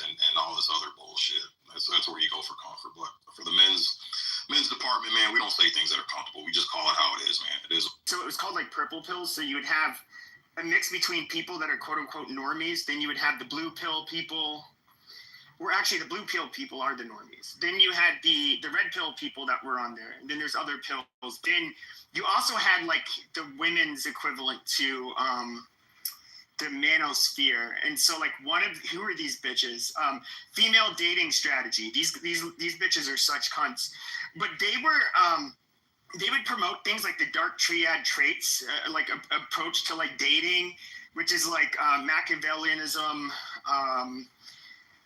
What the fuck is it? It's like I just said the Manosphere did the same thing. They started it with the pickup artists. All they are is a bunch of narcs and sociopaths who are giving their personality traits to people who are normal. Sure, but I would say there's definitely like women that are like this, and it was really funny watching this hit the Black community, where it's like all of a sudden you see all of these Black women talking about hypergamy. And it's just like, oh, amazing, you guys discovered a new word. But it was like, what I thought was really weird, and I'm just being dead honest. If you were to like look up hypergamy in your YouTube video, if I recall correctly, it's nothing but Black women. And it's like, I'm not pinning this just on Black women, because I think these women were of all races in the female dating strategy space. But they were just basically all about shit testing men. They have to be quote unquote high effort when they first meet. Basically shit testing them. They basically want all of these high standards, and they unapologetically say that, well, we focus only on the benefit to women, because they felt that focusing on, trying to find a balance between like finding someone you like and, I don't know, kind of focusing on both of, the man and the woman as the woman, like that was wrong. Yeah, so first off, I do want to say that the women's sphere is super toxic. I agree. But the reason why you saw so much hypergamy content from Black women is because, statistically speaking, and you can check this for yourself, we don't usually do that. We're not cultivated for that in our community for a variety of reasons I don't want to get into. But it was like a new word for a lot of us, because we were just not encouraged by our friends, family. Look at any Tyler Perry movie, discourages hypergamy. I mean, Tyler Perry's movie, his entire mission is to discourage Black women from hypergamy. So it was their perspective. But it is trash. And while these women are saying they are the table, I'm going to say, no, you are not. You're the mattress. So, yeah. That's great. That's funny. Because it's true. Tyler Perry movies, the guy that's rich is always evil and has AIDS or something like that. And then the girl is like, oh, God, yeah, I know this is the most crazy thing. Or the guy's like, have you noticed this? I feel like what's funny, though, and I've said this before, like one of the differences I see between the Black and white community is that we understand women. The more money you have, the more financially stable you are. Generally, the more of the better of an option you are for women. Like that's just an understood thing. I think you could pick up on that as a kid. But white women, and trust me, I know these ladies in real life, and so white women are at least taught to at least appear humble and not say anything out loud, to basically, and definitely not make any kinds of demands like I deserve this, I deserve that. But I can't tell if it's like out of protest or these women are brainwashed, but like it's like I'll see these Black women saying, yeah, I'm leveling up, hypergamy is about me, it's a yada yada yada. I'm just thinking to myself, like, you are basically like you are basically carrying a red flag and like waving it everywhere. Like white women are the last thing a guy that's successful or has money wants is to be used. That is the absolute last fucking thing they want. And so they will never go for a woman that demands this. And I see some of these influencers, and they're not all white. Black. I'm going to say a lot of them are ethnic. in general, and they're like, yeah, you know, I will only date a guy that makes this much, and you know, she's like basically bragging, and I'm thinking to myself like, okay, he's gonna see your video eventually. Yeah, I don't understand. And how's he gonna take you seriously? I do not get it. I do not get it, because they are putting this out there for everyone to hear. But I will say there are some rich men who will take these women up on their offer temporarily. They will have fun with you.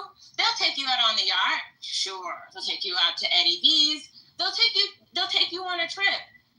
But when they're done with you, they're done with you. So it's like a lot of times the women who are in these spaces are having these experiences with men in that they look good enough or sexy enough to be on the yacht for the weekend, but they're not the girlfriend. They're not the wife. They're not interested in them that way. As soon as they know. And trust me, I'm not trying to brag or anything, but I've dated a few millionaires in my life. My fiance is one of them. And they are very, very, very sensitive about their money. How do you think they got so much money? They did not. This shit is weird. How you gonna say millionaires? But no, what she's saying. No. She's saying it like millionaires as if they all have this dichotomy of being pretentious with their feelings or some shit about their money. It's not fucking true, right? And I just don't believe nothing you say, Pink. I just think you're just a hateful black woman that comes on these stages. She doesn't say pretentious. Oh my But God. she didn't say pretentious though. She said that they're like basically guarded. Hold on. Oh my God, no, I'm getting out because he's about to try to start. Good thug. Come on, man. We're having a good conversation. Come on, dog. Hold on, Pink Pill. Hold on, Pink Pill. Stay. And I'm trying. Oh, she left. Right, but you can't say you want to come. You can't. Don't try to silence my voice because I differ and I'm calling out something that I see. Right. I've been listening. But you attacked her directly. Come on, dog.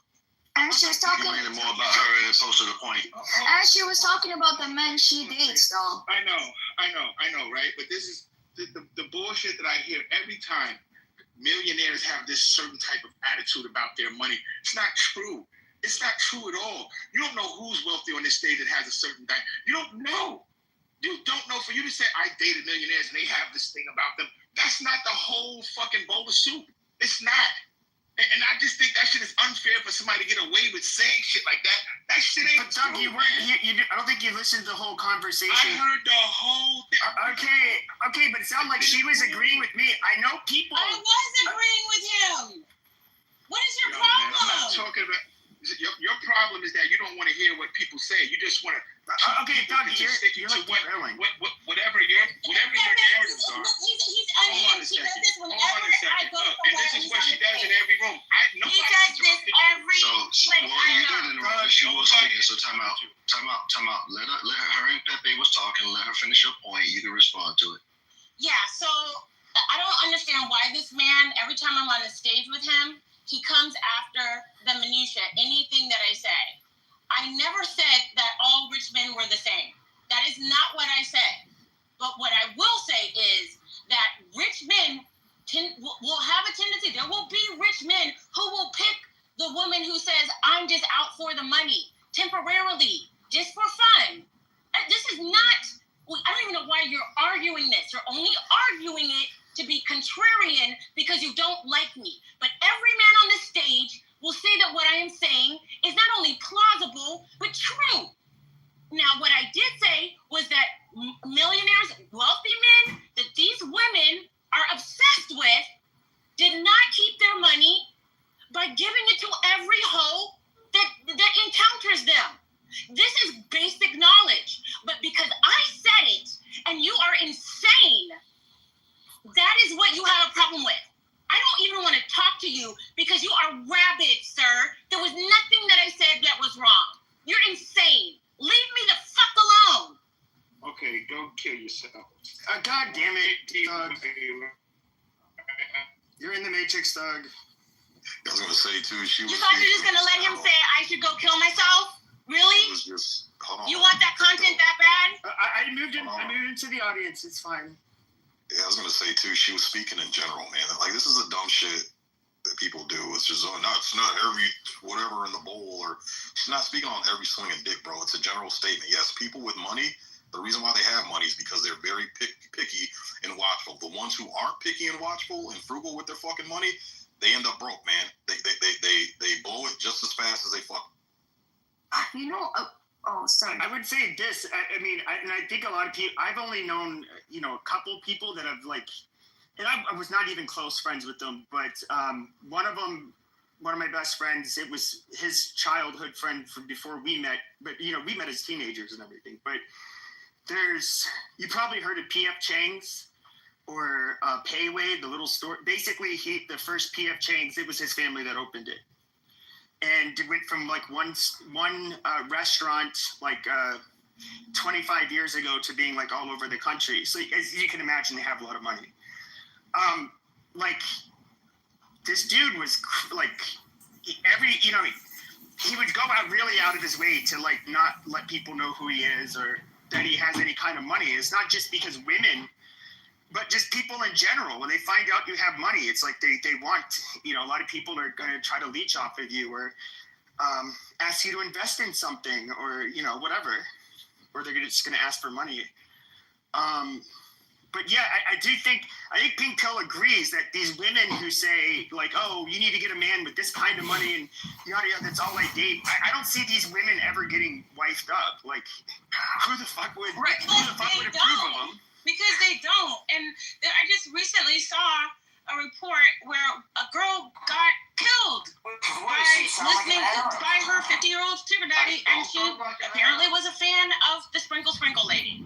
So this is not only stupid, it is dangerous. I do not understand how people think that you put that kind of negativity in the world, where I am going to be so mercenary, I am just going to use these people, strategically exploit them, feel nothing, give nothing, and I'm going to get it all. What does that sound like to you? What kind of person does that sound like to you? It was just does it sound like a good person to you? Sounds like a freaking psychopath. No, but some of these girls, I don't know if you guys remember, there used to be a show called Millionaire Matchmaker, right? But that was like an actual TV show, right? I always wonder, like, some of the girls who do the hypergamy stuff, is it possible that they're trying to be like Myron or like Tate or whatever, like someone who does a podcast, right? And then, like, because some of them will write books and, like, is it like, are they really interested in getting a rich man, or are they trying to be rich themselves by selling this content? Maybe that's what I think they're trying to do themselves, like be businesswomen. I'm not saying all of them, but I'm saying some of the content creators, because I know one of them, she literally said like, oh, my marriage was terrible and I don't want to get married again. She just does this content for her own, like she makes money and she goes to talk shows and all this stuff. You guys know what I'm talking about? Her name is, she's Russian, I think. She's not black. She's not one of the hypergamous black people. She's Russian. What's her name? Let me look it up. Is it Anna Bay?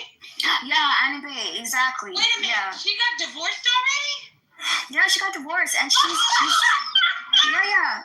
But she's a nice girl. And she teaches people. This girl, she stole. How to Let me dress. tell you something. I knew Anna Bay before all of you. She stole my content. I found her. I knew she did. I knew she stole yours. I knew because I've seen it. That was me. I love to see it. She's been married for 5 minutes and got divorced. Couldn't have happened to a better woman. Yeah, because she was selling content to become famous on her own, and she was, and on top of that, she was stealing it. Because I do remember she was stealing it from you, and some other person called her out on it, and I think she was living a lie too. But anyway, she wrote a book and she was doing talk shows and everything because she sells that image, right? That she's like a, what is it? Like a Russian, like almost like this man eater. Yeah. For a while.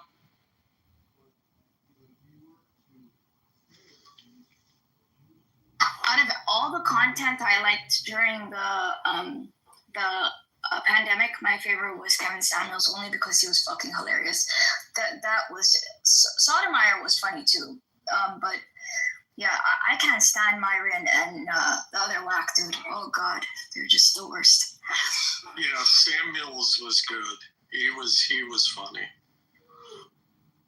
What we're seeing here is a evolution of every movement, as it always happens, where the movement start with a good cause and it always evolves to some other shit where the offspring of it is some other monster. So at the beginning, guys, MGTOW guys were basically saying the market is shitty, go your own way, don't pretty much participate in it.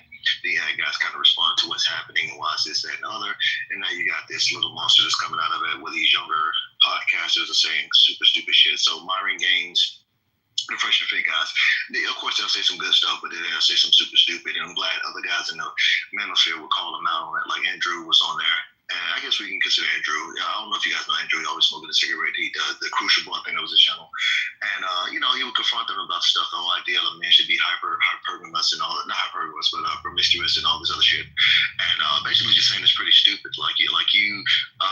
You're encouraging men to create more of the problem because it's good to have experience with women, but to constantly go out there and put yourself in a space where you can have, have children and catch STDs and pretty much be irresponsible, that's not a good counter to the culture at all. Like, guys can get those skills without making those dumbass decisions. So it's just stuff like that they're doing now, and it's not what it once was. You talking about Andrew Wilson? Yeah, Andrew Wilson, that's his name. Yeah. Yeah, I used to talk to him and debate him on Discord. Oh, really? Yeah. I mean, everybody else with stuff, yeah. But that's not who's really waking up men, especially young men. So what really woke up young men was, and Pink, you're not going to like this, was single mothers, and mostly in two communities, which would be the white and the black community. Because how many times, if you look at the divorce rate, you look at who's filing for the divorces, and you look if you look at who is getting the overall children as the primary custodian, as well as the financial gains out of the divorces or whatever, child support, whatever you wanted to, it was overwhelmingly women. And women have been allowed since, I would say, the 80s to pretty much take control of that and have that all the way up until about right now. Now judges are kind of saying, hey, hold on a minute, we're not going this way. And you have a lot of judges saying, hey, slap it back, saying, no, women, you're not going to get child support and have the kid half the week. No, you're not getting any. You're going to have to pay. You're getting it. So you're starting to see judges revisit. But what's happening is a changing of the laws. What you have is young men who are waking up saying, I was raised by my mom. My dad was ostracized, and I'm pushing back on this because this is creating a problem. This is creating a narrative, and I don't want it. So these young guys that are growing up and entering the manosphere are coming from a negative, because let's not forget, those men were often killing themselves. Those are the highest rates of suicide, are divorced fucking men. And they will, these young men are growing up from that and saying, you know what, I'm walking away. I don't know if the Andrew Tates and Jordan Petersons are going to fix it. I don't like Jordan Peterson for obvious reasons. Some of the things he says is okay, but overall the man can't put it into practice. So I have a difficulty respecting him for that. But he's Canadian too, so I don't really like the Canadians to begin with. And so what I think you have are getting grifters who are grifting up a movement that's organic in its own nature and coming to the realization of, hey, I don't want to live in a society like this and I want to change it myself. And they're grifting off of that movement, trying to spur it, just like BLM, like Dr. Goddess of BLM, a grifter. And that's why I have that smoke that I have for her, because many of you don't know who she was when she first came out on the app. And people like Pink, this woman used to vilify, I find it fascinating that now we're all buddy-buddy with them. It's amazing, Clover. I just wanted to set the record straight. I still, like I said, I'm moving on from it, but yes, I do have a history with her. She did bully me along with a group of other Black women when I tried to call attention to the out-of-wedlock rate in the Black community because I was married to a white man. And they thought you and Almaz both faced fucking crucifixion against this woman. I was trying to brainwash Black women to have all their baby dads be white men in some weird way. I don't know, but yeah, that is what happened.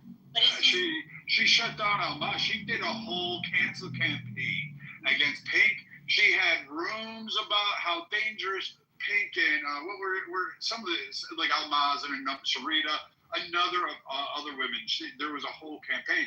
This is Dr. Goddess promoting black neighborhood and black solidarity, was to attack other black women who were saying, I want men with morals. She didn't, like, in any of those rooms, it wasn't like diversified just based on skin color. Go from like a fucking Pookie and Ray Ray to a Chad in the fucking next room, like, and go with another fuckboy that's just gonna live off you and, you know, put his hands in your pocket while you're paying for his shit at the fucking grocery store.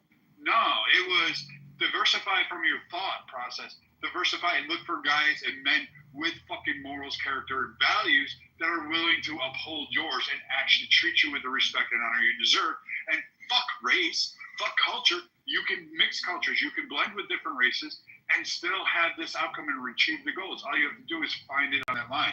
If you can't find it in the black community, find it in white. If you can't find it in white, go to the Hispanic. If you can't find it there, go to the Asian. And if you can't find it there, then fucking, I don't know, buy yourself a dog and go on a fucking 2-year hiatus hiking around fucking the moon. I don't fucking know. But that's pretty much what you guys went through. And you guys got decimated by her little fucking gangrene following. You know, her pro-abortion fucking every Tuesday. I didn't even know. I'm glad I missed it. You know, I thought maybe she might have grown since 2010 and 2011 because we go back that far. Indeed, we do. You know, I just wanted to set the record straight about the red pill, and quite honestly, like, the C word is like the N word for women. So that's why I was like, right, what's up with the using the C word? That's the N word for women. You know, because I know who she was. You forget it was she came in after Krishanda, Indira, and all these other black women. Like, I have my own issues with Krishanda and Indira. Those are personal, but I don't need to bring them to Clubhouse. Krishanda, who is a very religious person, albeit I have my own personal issues with her. I don't think the rest of you can make your own decision. She's a very religious black woman who has an opinion about how culture should be raised. I was very close to Krishanda. Dr. Goddess attacked her, literally jumped on her throat, tried to smear her. Indira, the same one, did the whole side neck talking. Dr. Goddess went after Gerard, a black man who married a black woman who lives in Atlanta, who was bitching at that time, because I didn't know about it, was Freaknik. And he was complaining about Freaknik and the unsuitability and the way that it was displayed and carried on post the pandemic and how it's carried on today, and how he's disgusted with the fact that this is the elevation of where black people is. It's not an arts and music festival. It's not a culmination of black accomplishments. It's how can the fat obese girl twerk on a fucking hood of a white Nissan Altima from 1990 and somehow think it's a fucking good characteristic or representation of black achievement and culture throughout Georgia and Atlanta history. And none of that is expelled on it. And Goddess had an issue with that. She wanted to promote the whole degeneracy, and Gerard went back and pushed on her and basically made her leave. Bro was another guy who said black people do not need to be associated with oppression and all of these things. Like, we are our own worst oppressors. That was Bro's big fucking point, was that black people are their own worst oppressors. It's not the white man. It's not fucking Hispanics. It's not Pepe. It's not me. Sure as hell they be. I ain't got that kind of fucking power. It is black people in your own thoughts and minds of your creation, of allowing a narrative to be spun that you cannot achieve beyond a certain limit, and that white men are there. I can promise you, I'm not limiting you. I could give a shit less. I want you to be president. Go be dictator of the fucking moon. I don't care. But, like, as long as you're able to manifest your own destiny, I don't give a shit. I don't, like, that doesn't matter to me. Just keep the same ideas and principles that you're arguing for. Don't fucking shift on it, and don't cry to me and say, oh, well, 3,000 years ago, XYZ happened. So 400 years ago, ABC occurred. Now DEF, you owe me fucking cash. Like, no, that shit's not going to happen. I'm not going to buy that. You know the biggest slap in the face? This is the biggest slap in the face, and it gets me more and more angry, and I've been thinking about doing a video about this, is that the black people alive today, these millennials mostly, are actually more angry than the people who actually went through the stuff that they are complaining about that they have never experienced. Ask me how I know that they would be so ashamed. They would be so ashamed that we would use our inheritance in this way. Ask me how I know. Because my dad was born in 1922. He fought in World War II down in North Africa. My grandfather fought in World War I. They both enlisted. They love this country. My country has been here since 1792. Love this country, but face so much oppression. My grandfather was a sharecropper, but they always maintained that their dignity, their integrity. They wanted a better life for their children. They fought for their right to exist amongst other people. They were grateful that they were able to pass that along to us. And all we do is still complain. That is, to me, is the biggest betrayal of them all. What can you? Not that legacy and that gift. All we have done is complain, and none of us have gone through what actually happened to get us so mad. But Pete, tell me what a black person cannot do today that a white person, like, where is the difference? What certain laws are preventing black people? Like, there was no massive response to BLM from the white community or the Asian community or the Hispanic community. It wasn't like a whole swath of them said, hey, I get you're burning down cities, you're terrorizing people, you're taking over territory in the U.S. Because we weren't burning down cities. That's why. Yes, you were. No, we weren't. No, we weren't. Fucking big ass lie. So, Yeah, what was the whole point of, like, fucking this whole thing? There wasn't a crucial response to BLM. It wasn't like white people coming out and fucking wrecking entire neighborhoods. White people weren't going down and burning down the suburbs and protest to BLM because BLM was burning down, guess what, black neighborhoods. They were marching with us. Like Dr. Goddess with their They were marching with us. Anti-fucking black people because they burnt down their own fucking communities. That's not true. This is just complete profited off of that. You tried to get it. You did. We have the facts. We saw it. Billions of dollars worth of damage. How many people died? How many women raped? How many? Because it was all in the spirit of summers of fucking love. But you are retarded. You are a fat. You can't help but to keep lying. You know what? I can't help but to keep lying. Again, that's all you can do is lie and lie. You're like the idiot in Chicago saying we don't have a problem with crime, but we have 50 fucking people shot today. Just like you have no idea what you're talking about. You really, I don't give a fuck. I'm not calling black people that. I'm calling you that. And guess what? I see and say you are a fucking big, obese woman with big hair. You're a cunt, and you have nothing more to offer me. That's why you're is not married. That's why guys don't want to be with you. Why you advocate for women to have abortion. Why you advocate for the destruction of the nuclear family. Why you try to impose on black men. Why you try to impose on black men. Let him finish. Let him finish, please. Let him finish. Like, holy shit, this fucking cuntosaurus. Like, yeah, he's a piece of shit. Yeah, you're just a fucking... You're a racist piece of shit. I that actually has more fucking melanin than you do, all right? Yeah. You shit. They don't owe you shit. They ain't married. I'm only talking to black men. Don't tell me what they owe me or what I owe them. There's no man that needs to stand up for you on a audio app. You don't know anything about it. Because you don't stand up for them when they're getting fucking in trouble. You ain't going after them. You went after Pink when she was like trying to do her thing. You went after a whole sorts of women trying to do your cancellation on there. You fucking piece of fucking fake ass garbage. I'm gonna bring you back up because you guys go at each other a lot. Time out real quick.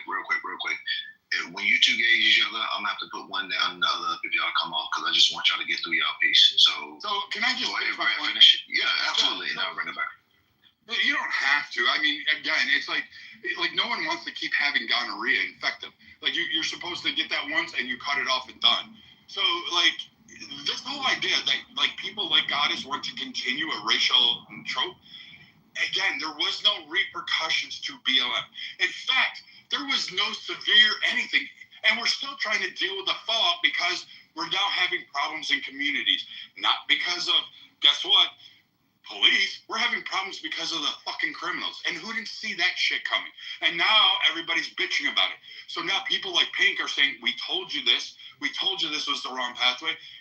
She's getting attacked. You had Sig who sat there and said, hey, we got to clean our shit up. We can't be sitting here having this. Nope. You had the Dr. Goddesses win out.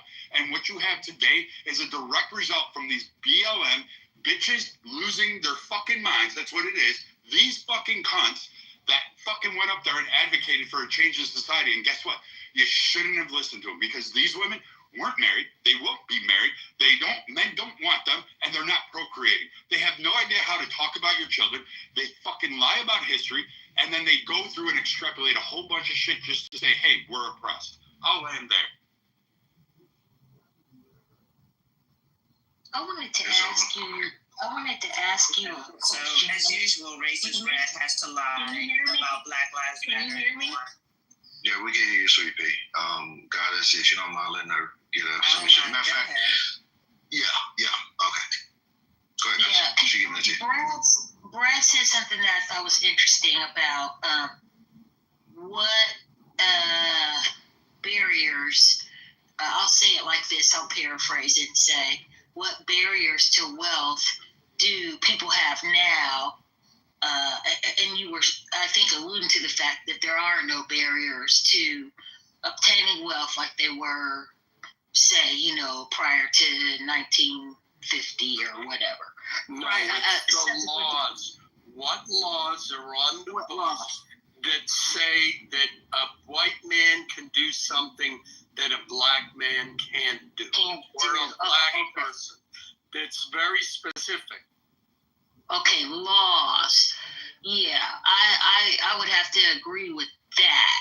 However, when it comes to equity, I think there is some issues that prevent the accumulation of wealth. Equity you're referring to? Equity would be, for example, same house being sold for different amounts of money. I would agree that is an equity division because of bad decisions that black folks make. What did he say? Can you repeat that? The equity is because of the decisions black people make. You buy in shitty ass neighborhoods. You don't take care of your fucking properties. So of course there's going to be a difference. Because you're not taking care of yourself. You're not buying in these good areas. You're buying in the hood. What do you think you're going to get? I'm crying. That's not what I was referring to, sir. I'm talking about like for like in every way.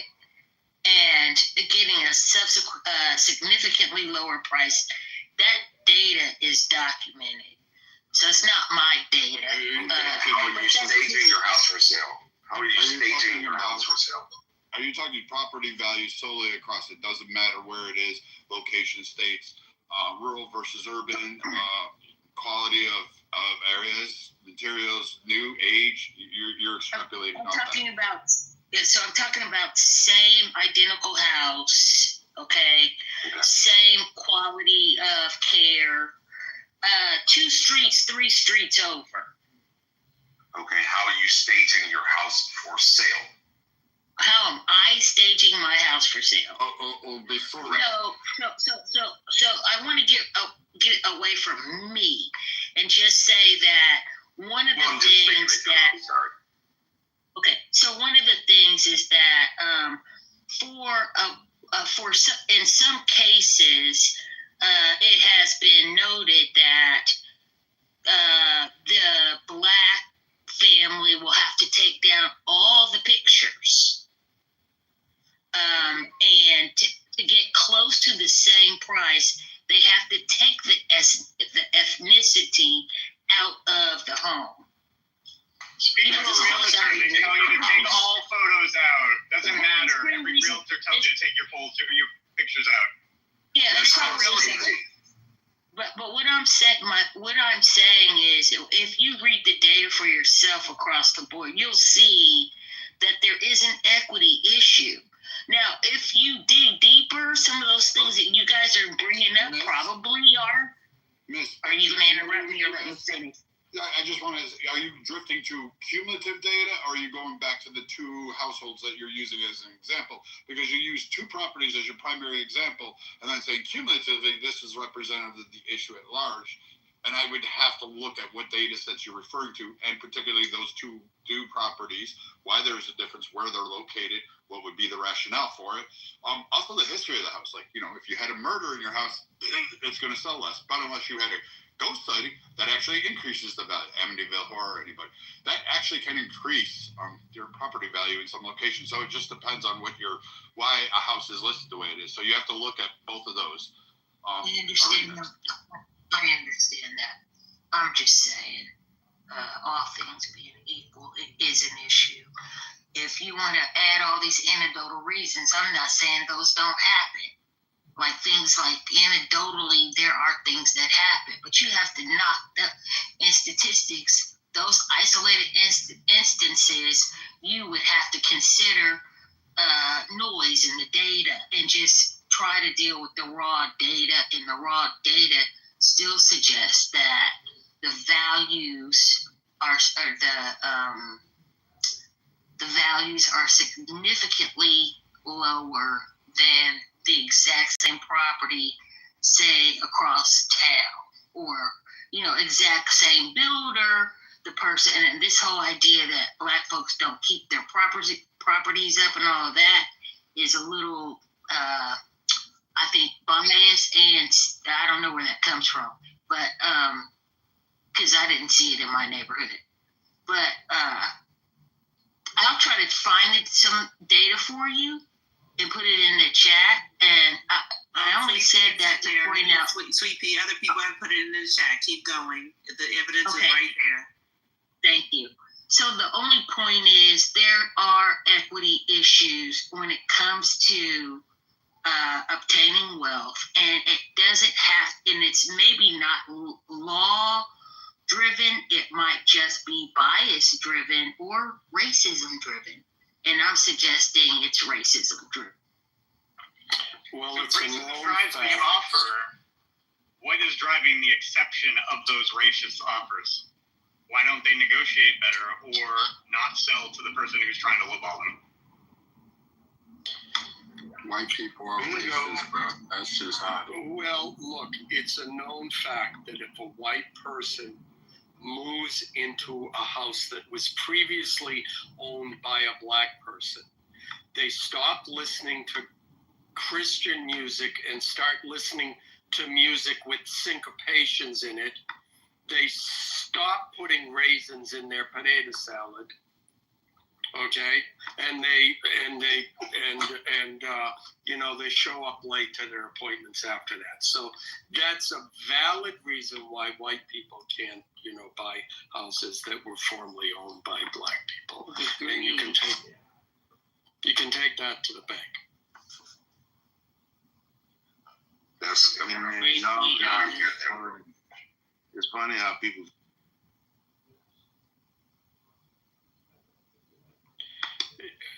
I'm sorry, this just needed to be lightened up a little bit. I will point out that, there are many factors that go into. There may be some validity to those studies. On the other hand, I think there was the study where they changed the names, I believe, I'm getting that mixed up with the resume one. There were so many factors that go into buying a house, and that even when they say, well, it was a similar house just around the corner, no, there's no such thing. The house around the corner may have been very much, a much better property than the one that they used as the test one. So I will discount that, but I won't say it's hard evidence either, especially when, we all, or many people, know Gildas on this app. He was talking a lot, and I had conversations with him directly. He may be willing to reveal it, and he talks about his experience buying a house. and what he went through and his attitude in doing that. And attitude when buying a house is extremely important, both buying and selling. So I'll make that submission. I'm not disagreeing with anyone, and I'm not agreeing with anyone either about it. But I will say the process is way too complicated where one can just say overtly, in this day and age, it's racism. And yet it happened. And that, you know, it's, I will go back to that if racism can be proven, there are laws to prosecute people who engage in that. Well, you can't force someone to buy a house. No. I'm kind of late with this. What years you talking about? You talking about right now, this present time, right? Yeah. And I don't know when did this has been going on for a while. See, this is the issue I have, Sweet Pea, with that argument, and it's going to be anecdotal probably, because I have the second best property in town, and my equity is more than the first property down. What? So when I talk about equity, when I bought my house, it was the second best property. Now I have more equity than the first. Okay, they that's want good. my house, and during the pandemic, realtors was coming to me and saying, "Hey, you want to sell because your property is worth more than the original first." Do you mind telling us where you live, generally? No, I'm not telling you that shit. No, that's fine. I mean, no state or anything. I'm just curious about the market. Remember this one from the beginning. Shut up, Brad. Shut up, racist Brad. Oh, please don't engage each other. I can tell you what, because I live in Canada. How about that? KP, don't give your address out. You know what? All of this. I didn't ask for all of that. Really, I'm not the stalker. Brad is actually. All of this. No, Brad though. No, he's not. Alan, you was gonna say the question I asked you about the racism part, to you about racism, you was gonna say dated all the way back to slavery, weren't you? Right after slavery ended, correct? I'm pretty sure you was going to say that. No, I wasn't going to say that. I was going to go back to the 60s. Real quickly, guys, when you finish, I know you're trying to hop in there. I'm sorry, what did you say, Free? No, I was trying to make sure guys was finished. I know she was I wasn't finished. The reason why I asked Kay where he lived, I mean, it may or may not be relevant, but it's like, Kay, your individual experience does not belie the data that this is a common experience of Black homeowners. You're not trying to do that, are you? No, I'm just saying that as a Black homeowner, my property value is Yeah, we applaud you. You know what I mean? That's why I say it's an anecdotal experience. That's why I said that to y'all. And then earlier you also said stop buying in a bad neighborhood, et cetera. Correct. I mean, but you do realize that people buy where they can afford it. I mean, and I get that. So you take care of your property, you build it up, and your wealth goes up. Stop selling your house when grandmama died. You keep that house. Give me a second, guys. Go ahead, Alan, get in there. Yeah, what's the saying when white people get a cold, Black people get the flu? When it comes to home ownership and real estate and property, most people are uninformed, and that's the nice word I'm going to use, uninformed about what it takes to get into real estate, maintain it, and negotiate it. And perhaps Black people are being taken advantage of in a ruthless business that I can even concede that. But the fact is, if you can buy a property, buy it. Because once you have shown you have the means by which you can buy a property, even if it is in the shittiest part of town, you have won. You have won. And yeah, again, I'll say it. Yeah, to the outsider, and all of those studies, it may seem what was done was unfair, but you were talking about a business that is brutally ruthless, not just to you as Black people, but to white people and to anybody else. There are huge regulations surrounding real estate and home buying because the potential to screw people over when you're talking about large sums of money is so great.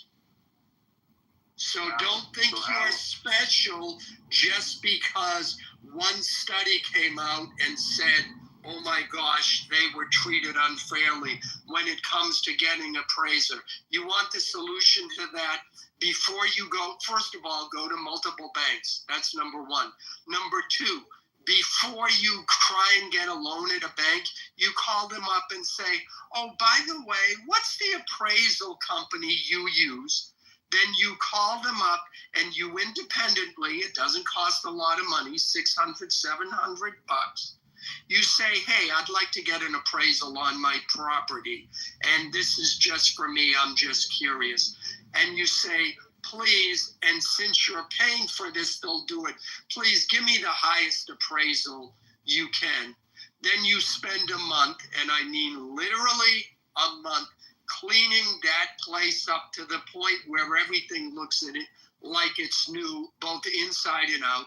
The appraiser comes, he gives you a high property. Then when you go to that bank for the bank loan, and they say, oh, well, we think this, and let's say you get I'm in California, so these are real numbers. Let's say you get a $500,000 appraisal, and then you go to the bank, and the bank says, well, we think it's only worth $400,000. You say, well, gee whiz, I got an appraisal by the same company you regularly use, and they think it's worth $500,000. What gives? Yeah, welcome to the real world. Oh, okay. So this isn't about. And then I can roll that price into the seller. This isn't about what Black homeowners experience across the country. This is about Kay's anecdotal experience, Pink Pill's anecdotal experience, and Alan advice around how to deal with the banks. But your anecdotal experience is and here's the thing. Here's the thing. That you should be listened to. One second. One second. The irony is, I believe it was Barack Obama that got a law passed, or whatever. He worked on something with the fair housing, and that's the only reason why we can even come up with the data around these appraisals. That's the funny part about it. I mean, I don't know why y'all are doing mental gymnastics to deny that racism exists. It does. Like that doesn't mean that. Here's the thing. Denying racism. Wait. Let me just say. Alan actually sounds like it. But let me just say, just because there's racism does not mean we're going to stop. It's like acknowledging a barrier that is in front of you doesn't mean that you're not going to back up and run as fast as you can to jump over that barrier. And I kind of feel like maybe some of y'all, if we talk about racism or talk about the way that history has affected the Black community in a number of different ways, it seems like some of y'all think that it's an admission of submission, or that it means we're just going to fail. But here's the other thing. We're not superhuman. So, like, as human beings, things do happen, and just like they happen to white people too. And now, and thankfully, the Hispanics are seeing it. What'd you say? Can you give me a definition of racism so we can start? Sure, it's very simple. Racism is the system of white supremacy in America that affects all areas of people activity, be it law, labor, entertainment, education, anywhere people activity is, that's what it is. It began, as you all know, in America, it was refined. It began around the racial idea, the racialization of the people, and that continued. That's all it is. No, that's not all it is. If that's what you're saying, that was the original definition. No, what are you saying? One race is superior. One race is superior to another race. No, that's not. That is not all it was. Now you're changing it so much now. It's getting muddied up. This is the problem. Okay, if it was just one race, the idea of one race being superior over another, we could have surpassed that a long time ago. That is not what racism is. It is systemic. It is a systemic issue. There's not. Well, here's this. I got you. I hear you. We heard you. I'm about to tell you what I'm talking about. So, firstly, that's cool. Sweet Pea, I think you brought this up too, so you can chime in also. So, on this study right here with the housing discrimination appraisal thing, do you know if they use the same company or a different company? Oh, I don't even remember. I just know it's accurate. I'm talking Sweet Pea too. That's fine. That's how you know they're accurate. I know it's accurate. So the point I'm getting at, without making this long, in place was to stop. You realize that we didn't have all the data. Or Black people kept saying. No. I'm talking about the source y'all referred to. Got it. I'm talking about the source. Racism was tied together at one point. Yeah. Hold on a second. Right. The reason I'm bringing this up because it's a recent incident. They like to usually say it's still happening and it's not. So that appraisal. I get it. I just said you thought it was, so you don't have to say that. I got you. The appraisal process that you guys are referring to, the Washington Post, I read the story a lot of times after during COVID. This is a bullshit story. They don't specify the company or companies that was involved. They don't specify the appraisers that was involved. The reason being, when you get something appraised, you use different appraisals, you're going to get different results. That's a fact. That's whether it's a car, a truck, whatever the fuck, whatever property you have. Is also, if you took something to one pawn shop and you took another pawn shop, they may value it differently. Okay? And it may be vastly depending on how much they value what you have. So this is just not a good study. I'm not saying racism doesn't exist or this position is not a racist thing. You can't conclude it based off the evidence provided. They just see it different in the numbers and conclude it's racist. And that's why we have these issues, because you guys' standard for racism is so fucking low that anything you don't like just becomes racism. Like, do you know what's intended? Thanks for your opinion. That's unfair. I'm actually a statistician. I know these numbers are real. I don't have the methodology on which they were gathered, so you do have a point there. It is important. But the point is that this is not something that's not unknown, and you guys are fighting against it like I just made it up. Here's the issue, Sweet Pea. Well, this is why. When you have an issue, you want to verify it's an actual issue. Otherwise, we'll be fighting ghosts, right? And not only that, worse than that, we'll actually create a new issue to where we're actually demonizing people or a system or this country, essentially, because the issue doesn't really exist. So we need to substantiate the issue because we're going to make laws and change policies and get people out of position. Because, for example, if this company did this, that's a bad company, have a bad practice. They could be civilly liable, criminally liable, etc. But when you have it so vague to the point you can't even call out the bad perpetrators, then the question becomes, what is your agenda? Are we trying to fix a problem, or are you just trying to carry a narrative? And it seems more narrative-based than actually trying to fix a problem. So that's why it's essential to narrow these things down. Yeah, so, we were just in conversation. I wasn't, prepared to come in and have a debate about this in particular. It was brought up because someone had mentioned that there's nothing going on, and maybe he said laws, and so I can't debate the law part, but the practices part is where I take issue. And the same thing occurs with getting loans.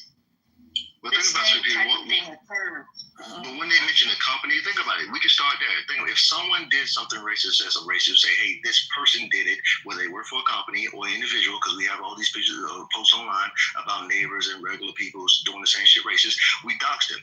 But right now in this post, during the time when doxing is prominent, we won't even say the company that did this racial appraisal, which points to me that is bullshit, and we took a narrative and ran with it. They can't even put that company out there to say they actually did something wrong. They've actually sued several banks for this. I'm sorry, say again. Too many people talking, I can't hear. So I was just trying to get in. There's a number of laws that had they put the company out there, that company would have been investigated and all that. That's why, again, I would say correct. There's no company outside there. It's the same thing with this overwhelming, like, oh, hey, we changed these narratives just to prove a point.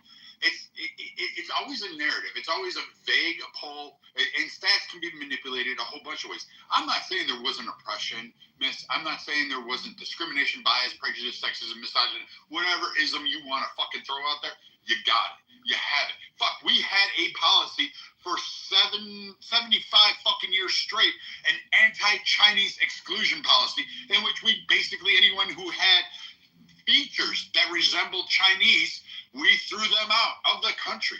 We literally had that as a nation. So I'm with you. We had slavery. We had a whole bunch of shit. But what is weird is that you have people who I call the Benjamin Crumps of platforms. They want to grift off of and create a perpetuating narrative, because without that narrative, they're held accountable to actually saying, hey, I have to achieve this. I have to be answering for education of my kids. I have to be answering for why I don't pay taxes at an alarming rate. Why is it that, I don't have businesses? And if you are upset over businesses and talking racism and prejudice, then we can stop supporting black businesses. We can do that, because last time I checked, I don't see a lot of white women being employed at black hair salons. I'm just checking that one out. I'm pretty sure that's probably not a thing. I'm sure there's maybe one or two anecdotes, but I'm sure there's a lot of them that aren't there. Yeah, and I would agree with that, and it's largely because white women don't tend to know how to do black hair. But here's what I want to say, and where there are mixed beauty salons, because I've been to them, there, as a matter of fact, my hairdresser is white. However, I don't want to get into all of this. I only questioned this whole idea that there was nothing out there that could impose on I just asked for the law. Give it to me. Just give me the law. Just give me a second. All I can do is I can tell you that as recent as 2024, 2025, let me see. There was who was that? I missed that. Let's see.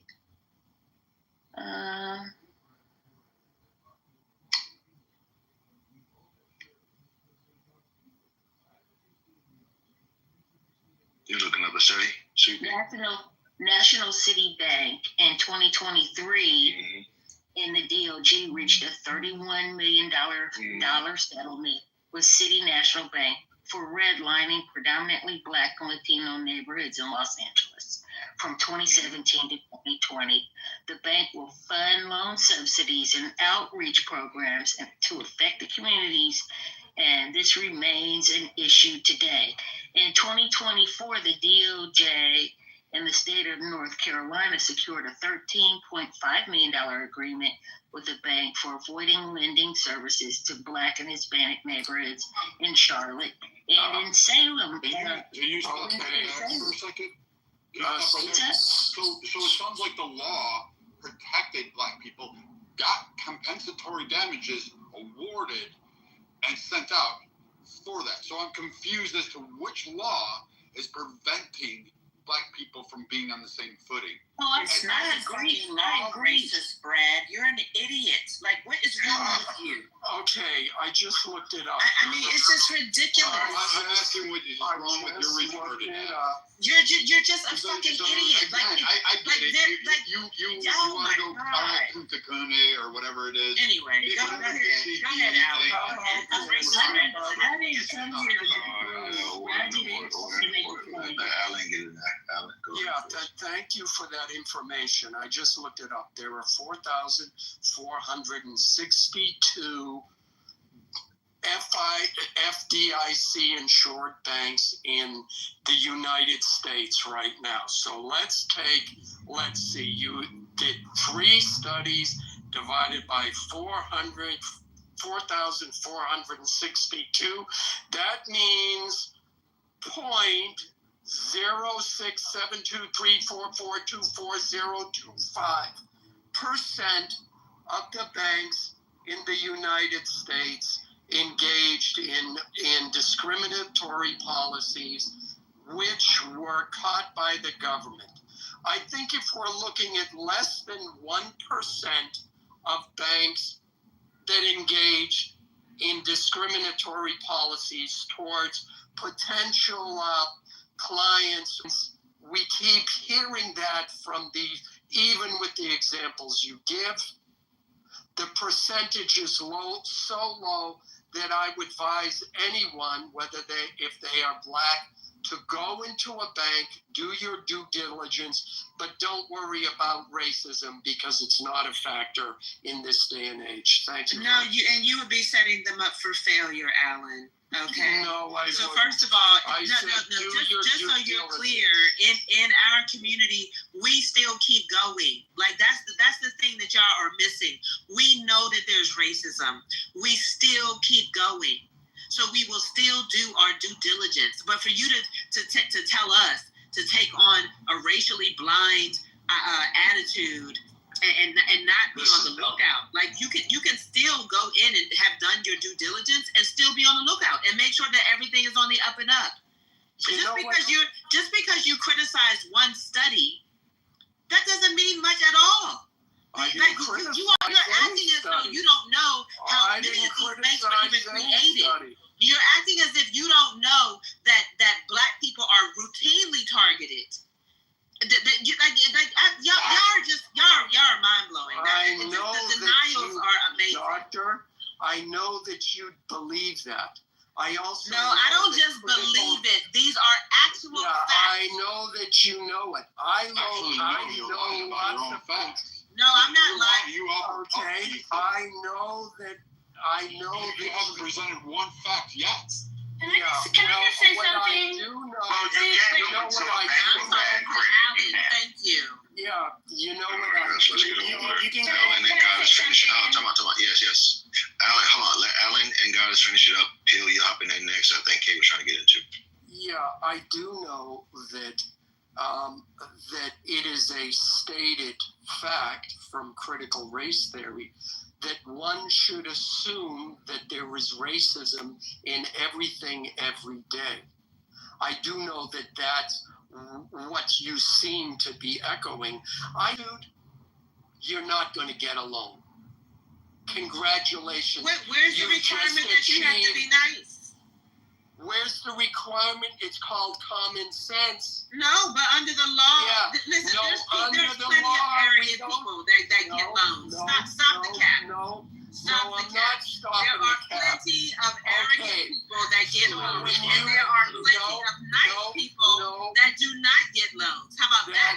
Yeah, that's true, but you're not going to get a loan if you're walking in assuming that everybody hates you. And that's not only some advice for getting a loan, it's also advice for life and everything else you do. But this is beside the point, Alan. I'm just Let me give you the final response and try to be concise. All right, let me give you the real information, Alan, because you're just trying to sugarcoat. You can give me information.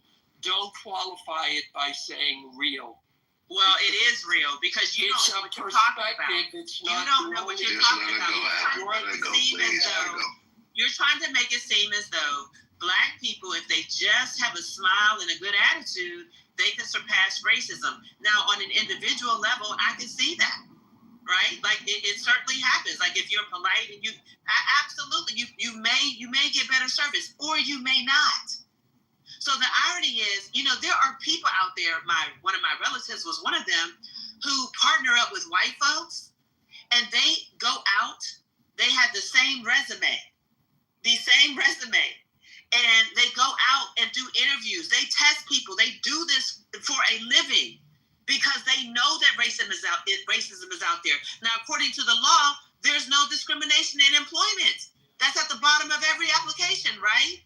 But when they went out there and they presented both their resumes, the Black person continuously got discriminated against. That's why a white man who graduates from high school will get a job faster than a Black man who graduates from college, regardless of the smiles, the attitudes, or any other way they want to shake it.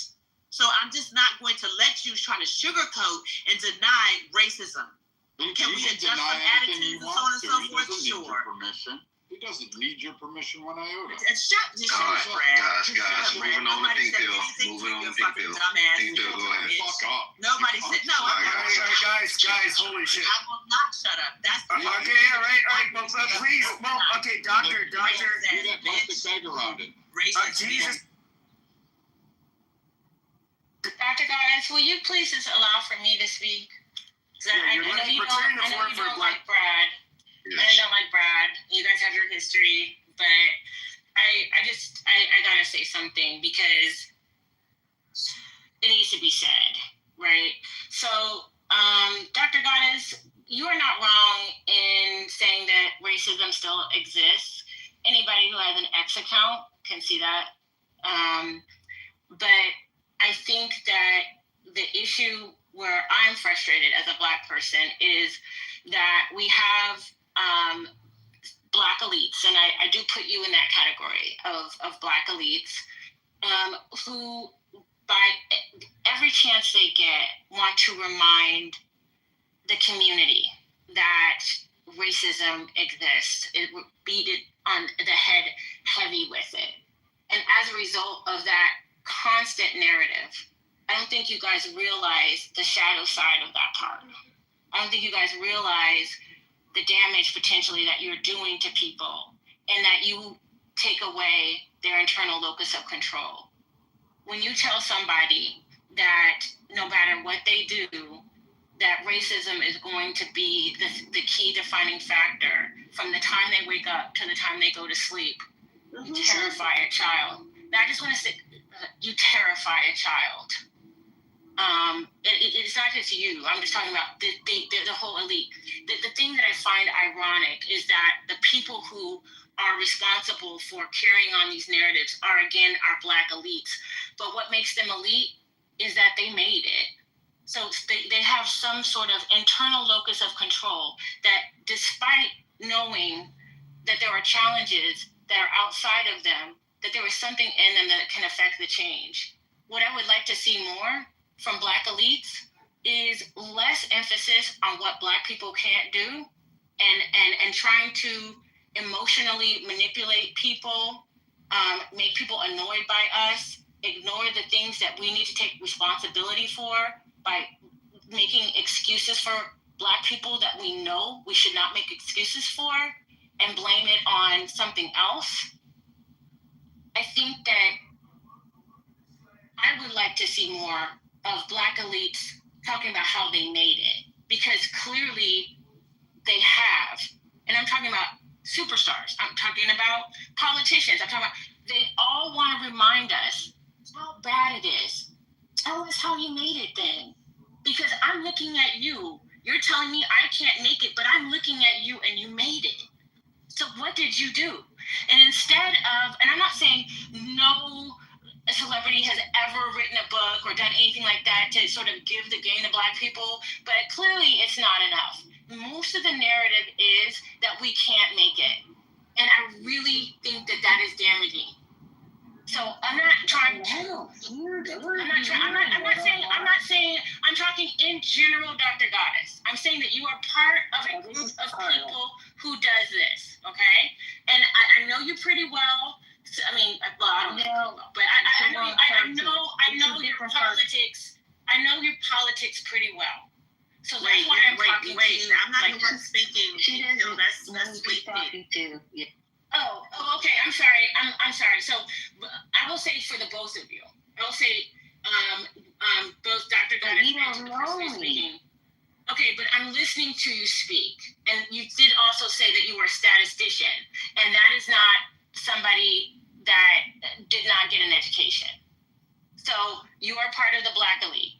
Okay. So what I am saying is that the shadow side of that is that you discourage people. You make people afraid. You make people suspicious. You make people hate other people for no reason. You make people not be able to. You missed the whole point of this narrative. The only reason why I said it is because of the question that was put to the floor about wealth attainment and if there were any disparities. That's it. I did hear everything you. Else. You did hear that? Okay. Yeah, I did. And I didn't come over here like that. The narrative that I just responded to a question about to call out whatever there is that is currently going on here in America from an economic viewpoint that is not equitable because of racism. And I mentioned equity in houses. That's it. Yes, and then we found out that it's like less than 0%. And it's also has to do with, it's like, how much are we terrifying our children about the police when only a small percentage of Black men actually have this experience, like a small one. But we want to make it seem like, and I'm just saying, I'm speaking as a Black woman, obviously not in the clique. I'm just saying to you that, and to people who carry these narratives, that just understand that there's a shadow side to what it is that you're doing. That you think that what you're doing is trying to protect the community and advocate for the community, but understand the psychological effect that has telling somebody that they can't do something, or that everywhere they look is racist, or you can't trust these people. It does have an effect, and it is alienating. I agree at a time when we live in a global society and we have to learn how to get along with each other. This is not the 1950s where we can just be over there and we all have to exist next to each other. Okay, so that's the only thing that I'm saying. And I agree with you. I do agree with you. I'm not advocating for some woe is me narrative. I'm just speaking about the facts and the reason for the inequities economically, and named one example in this room at this moment. I don't go out here doing no woe is me type of trope. And I would agree with you that that is very dangerous. So I don't want you putting that on me, because it's not who I am. It's not what I do. It was just an example for this room and this conversation. Okay? Okay, that's fine. If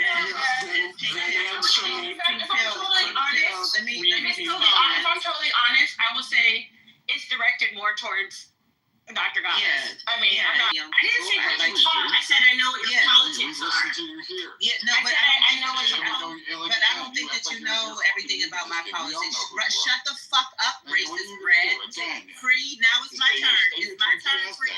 Yeah, please, Brad. Yeah, I got you. I told y'all moving if you keep cutting off. All right. So no, I don't think that you really know about my politics. And for the record, I believe, because we are the global majority. So when I'm actually telling people, I say the world is our oyster. I want us to get beyond the system of white supremacy. But at the same time, it does exist. I'm not going to have my people out here being blind. So I put an article in the chat on racial socialization. And it's actually the people that are not prepared for the world.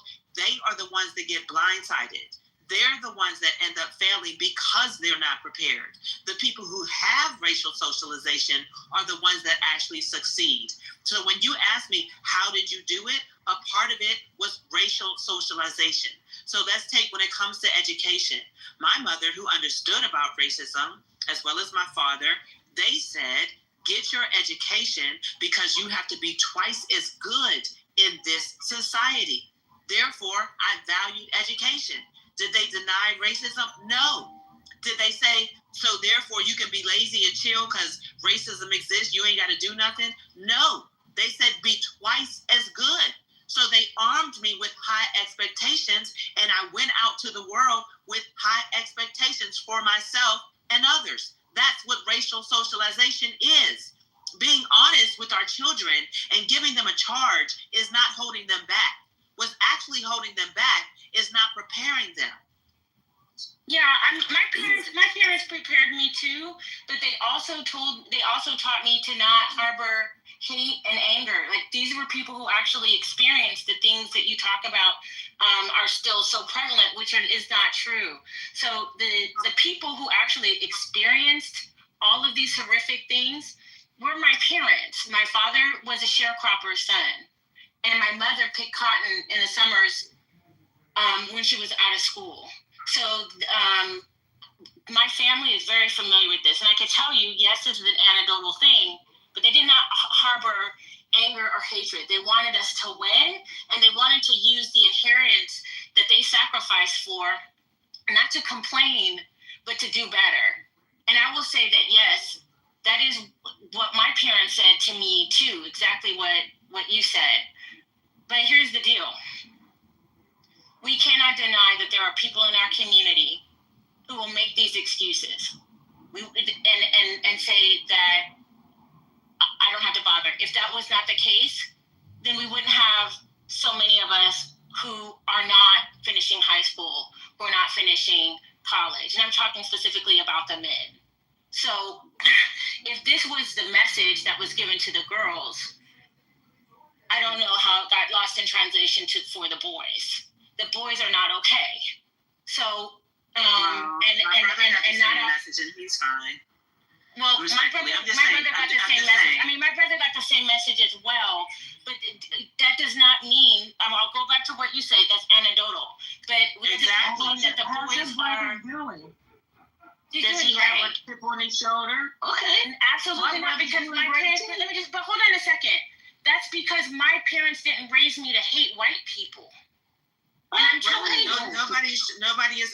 First of all, if somebody does hate white people based upon their experience, then it just depends on their experience. But for the most part, we're very forgiving. Yeah, please push back. We're very forgiving, actually. Okay. So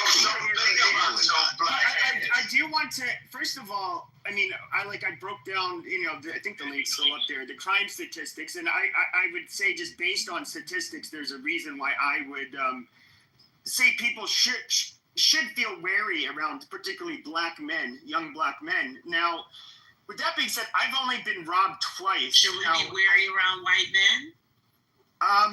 Well, all women should be wary around, especially a group of. No, I'm not talking about me as a woman.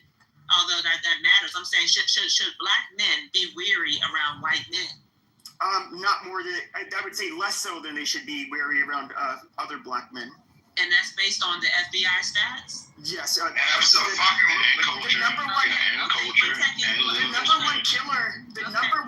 number one killer of young black men is other cause of death for young black men and teenage boys is other black men. The leading cause of death for young white men and white teenage boys is not homicide.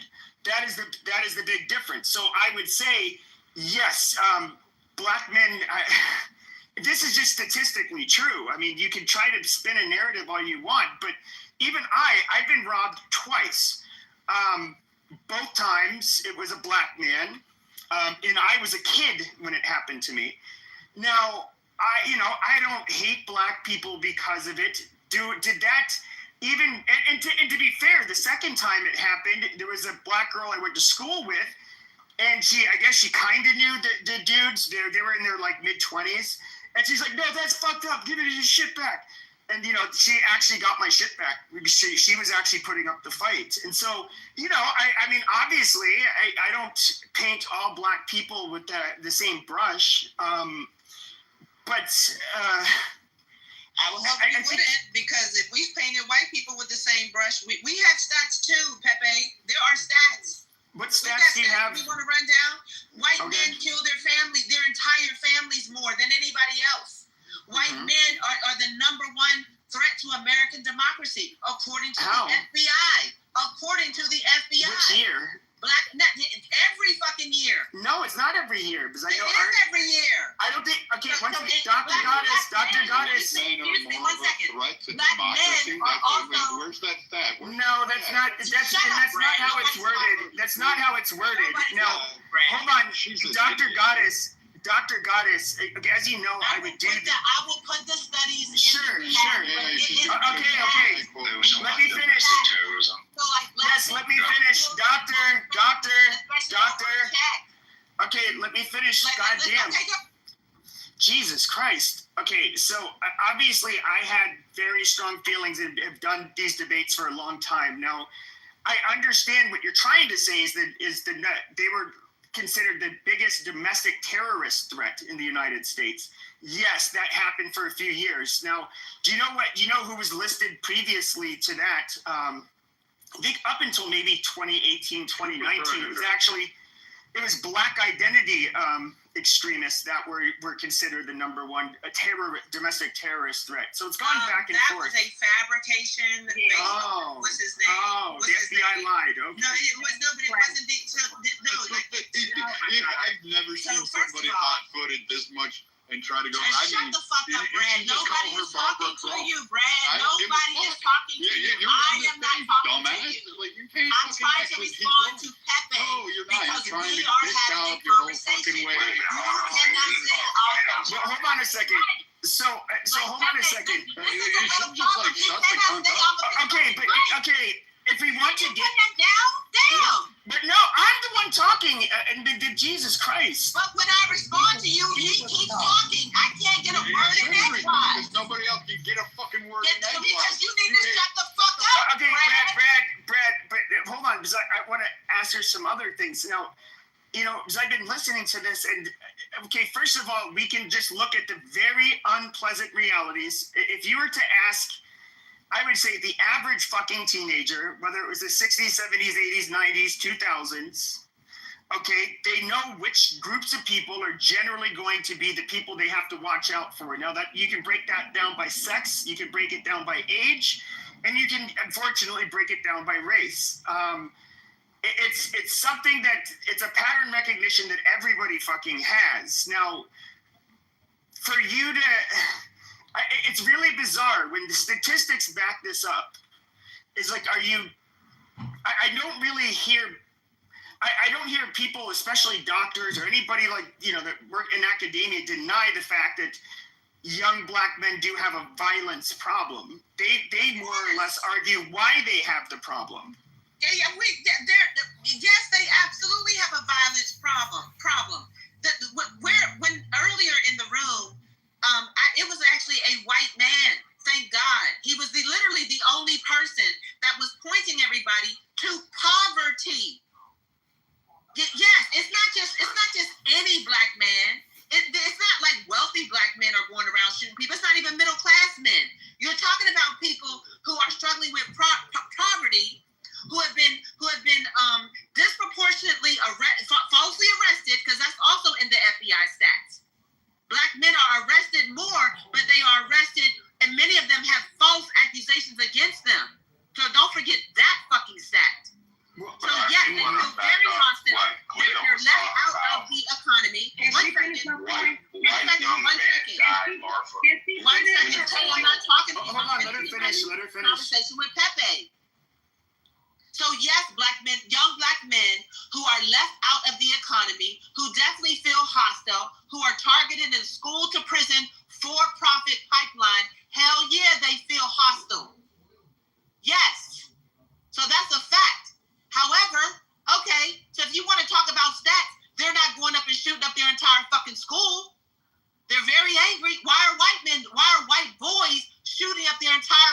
school? Why are white men killing their entire fucking family?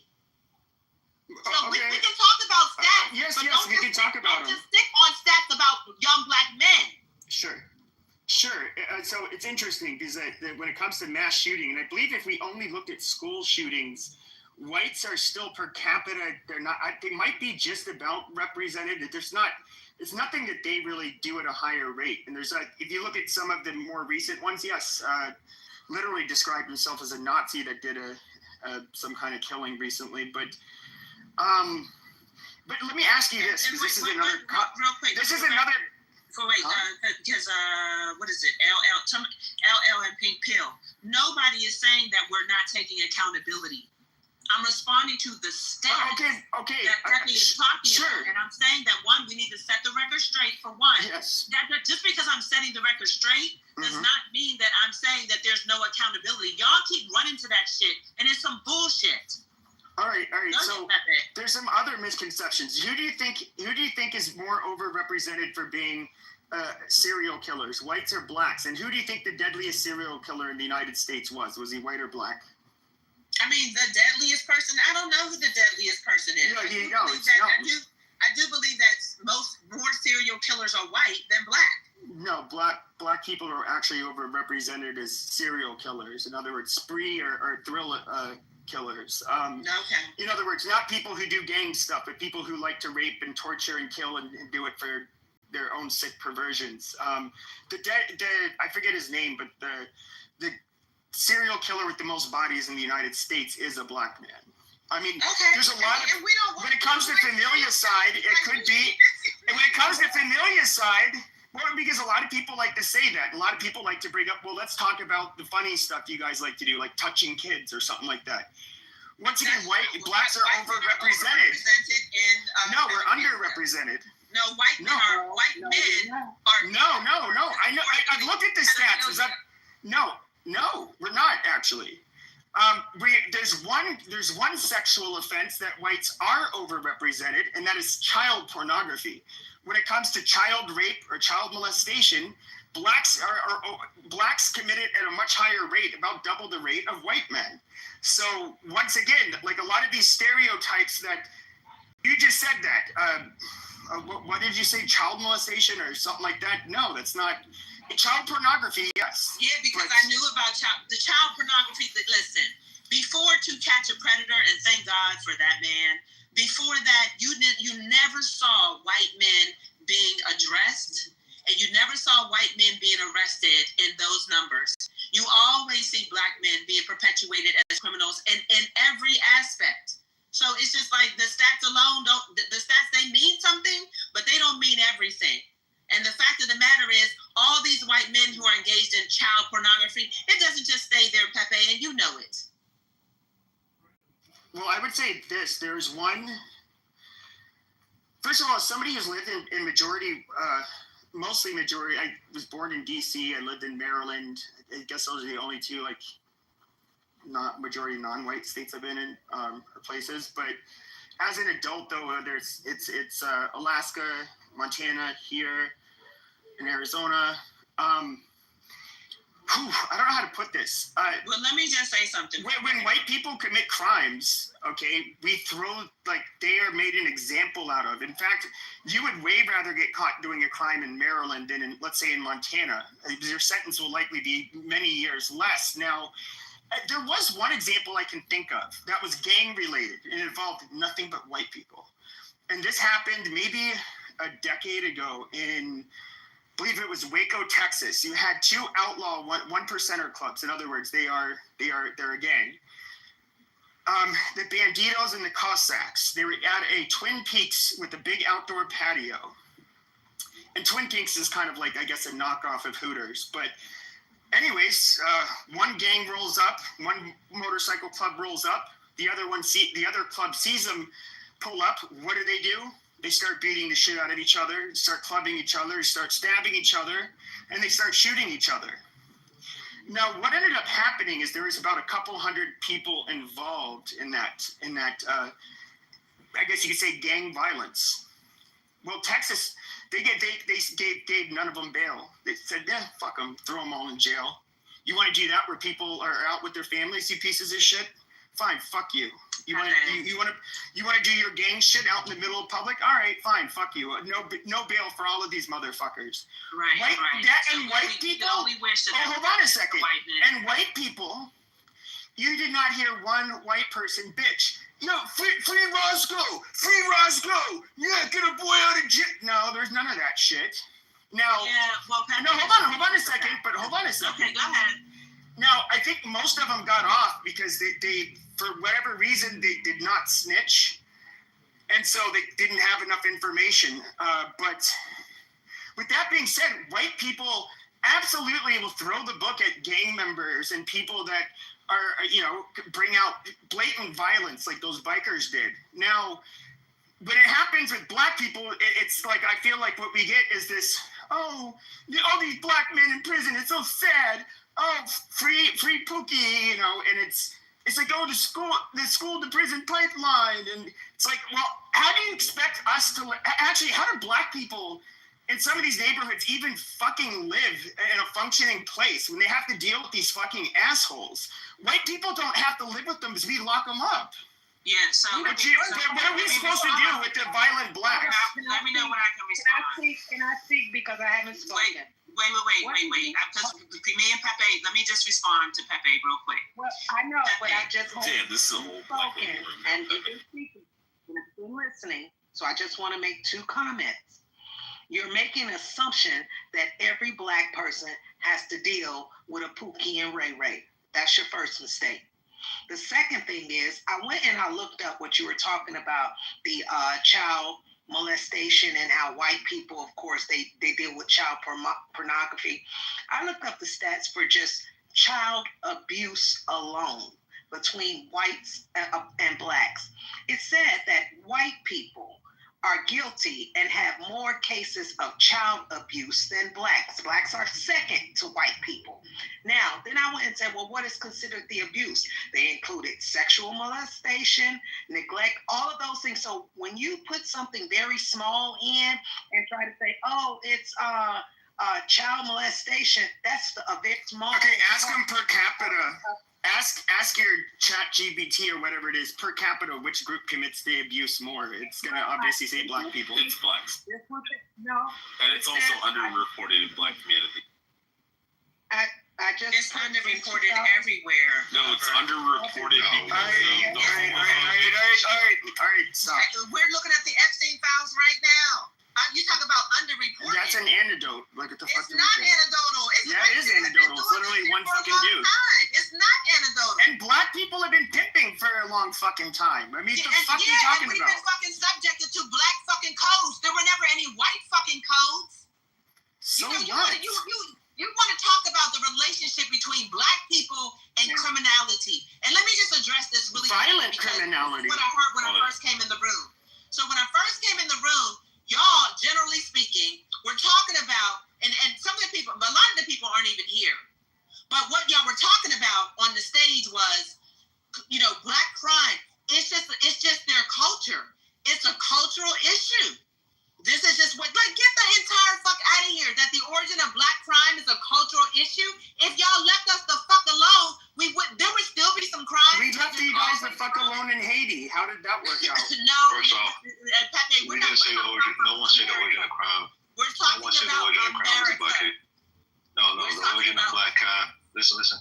No one's saying the origin of crime is I don't know what you just said, but it didn't make sense. No, they said it was cultural based. It was based on Correct. That's exactly what was being said. No, agree. Yes, I said that. Yes, the current state of not based on black culture. It definitely is. It is. No, it is and not. The reason being, yes, we got you. Doctor, you didn't let him talk. Let me explain.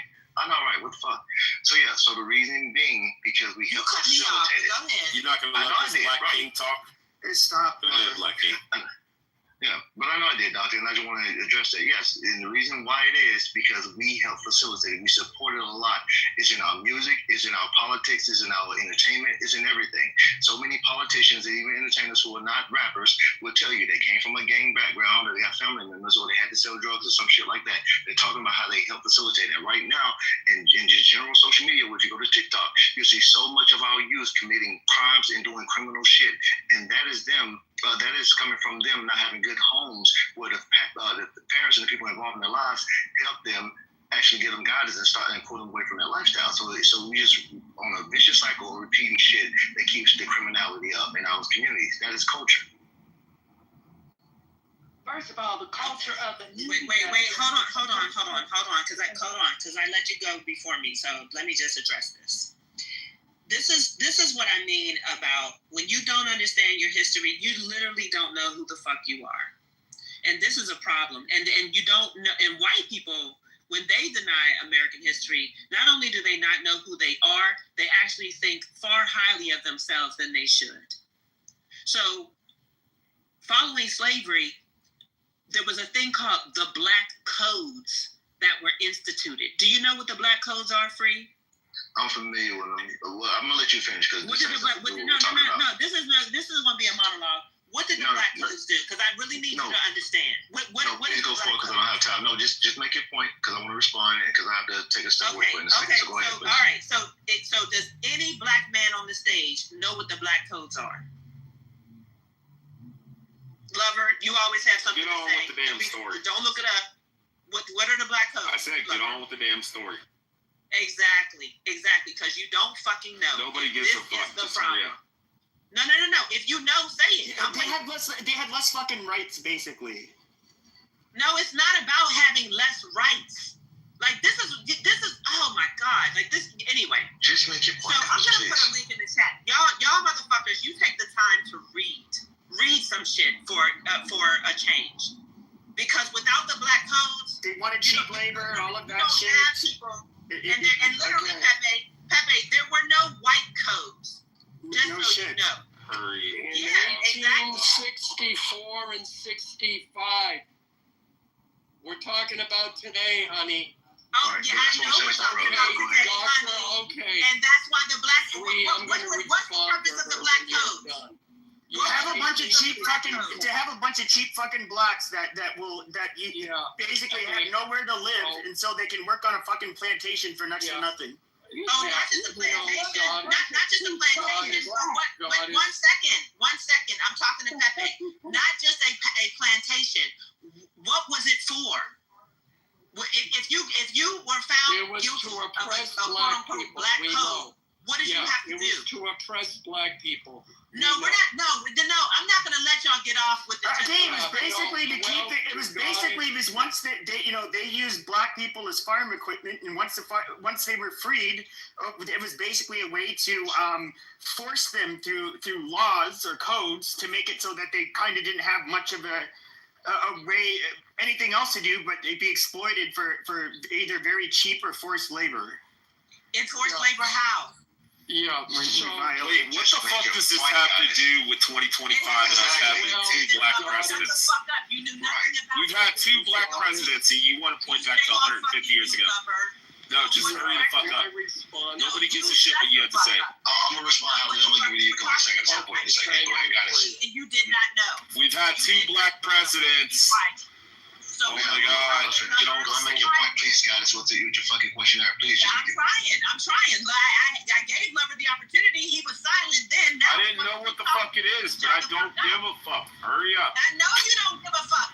Lover, stop! You're making it last longer. Stop. History today.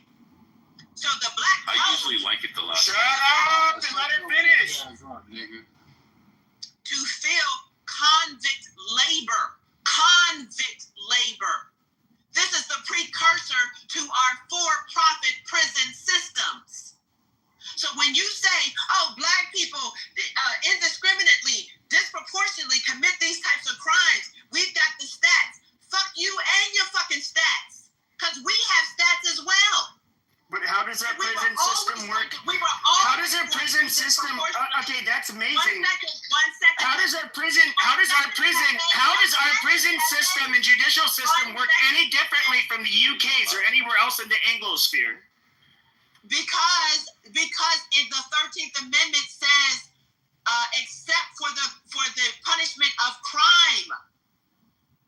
Except for the punishment of crime. Okay, but what do all Anglosphere countries do the same thing? It's the American Constitution. The UK's Constitution doesn't have shit like that. That's why America's the fucked up. No, they weren't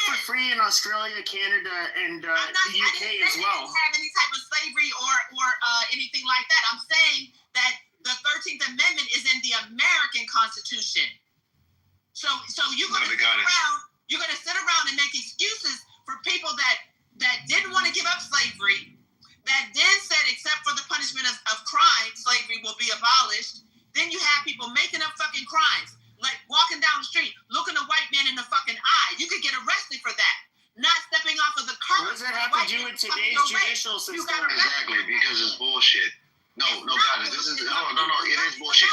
Listen, Goddess, you didn't address nothing. No, you didn't address shit I said. Everything. Goddess, all right. This is why we should let this hold tight.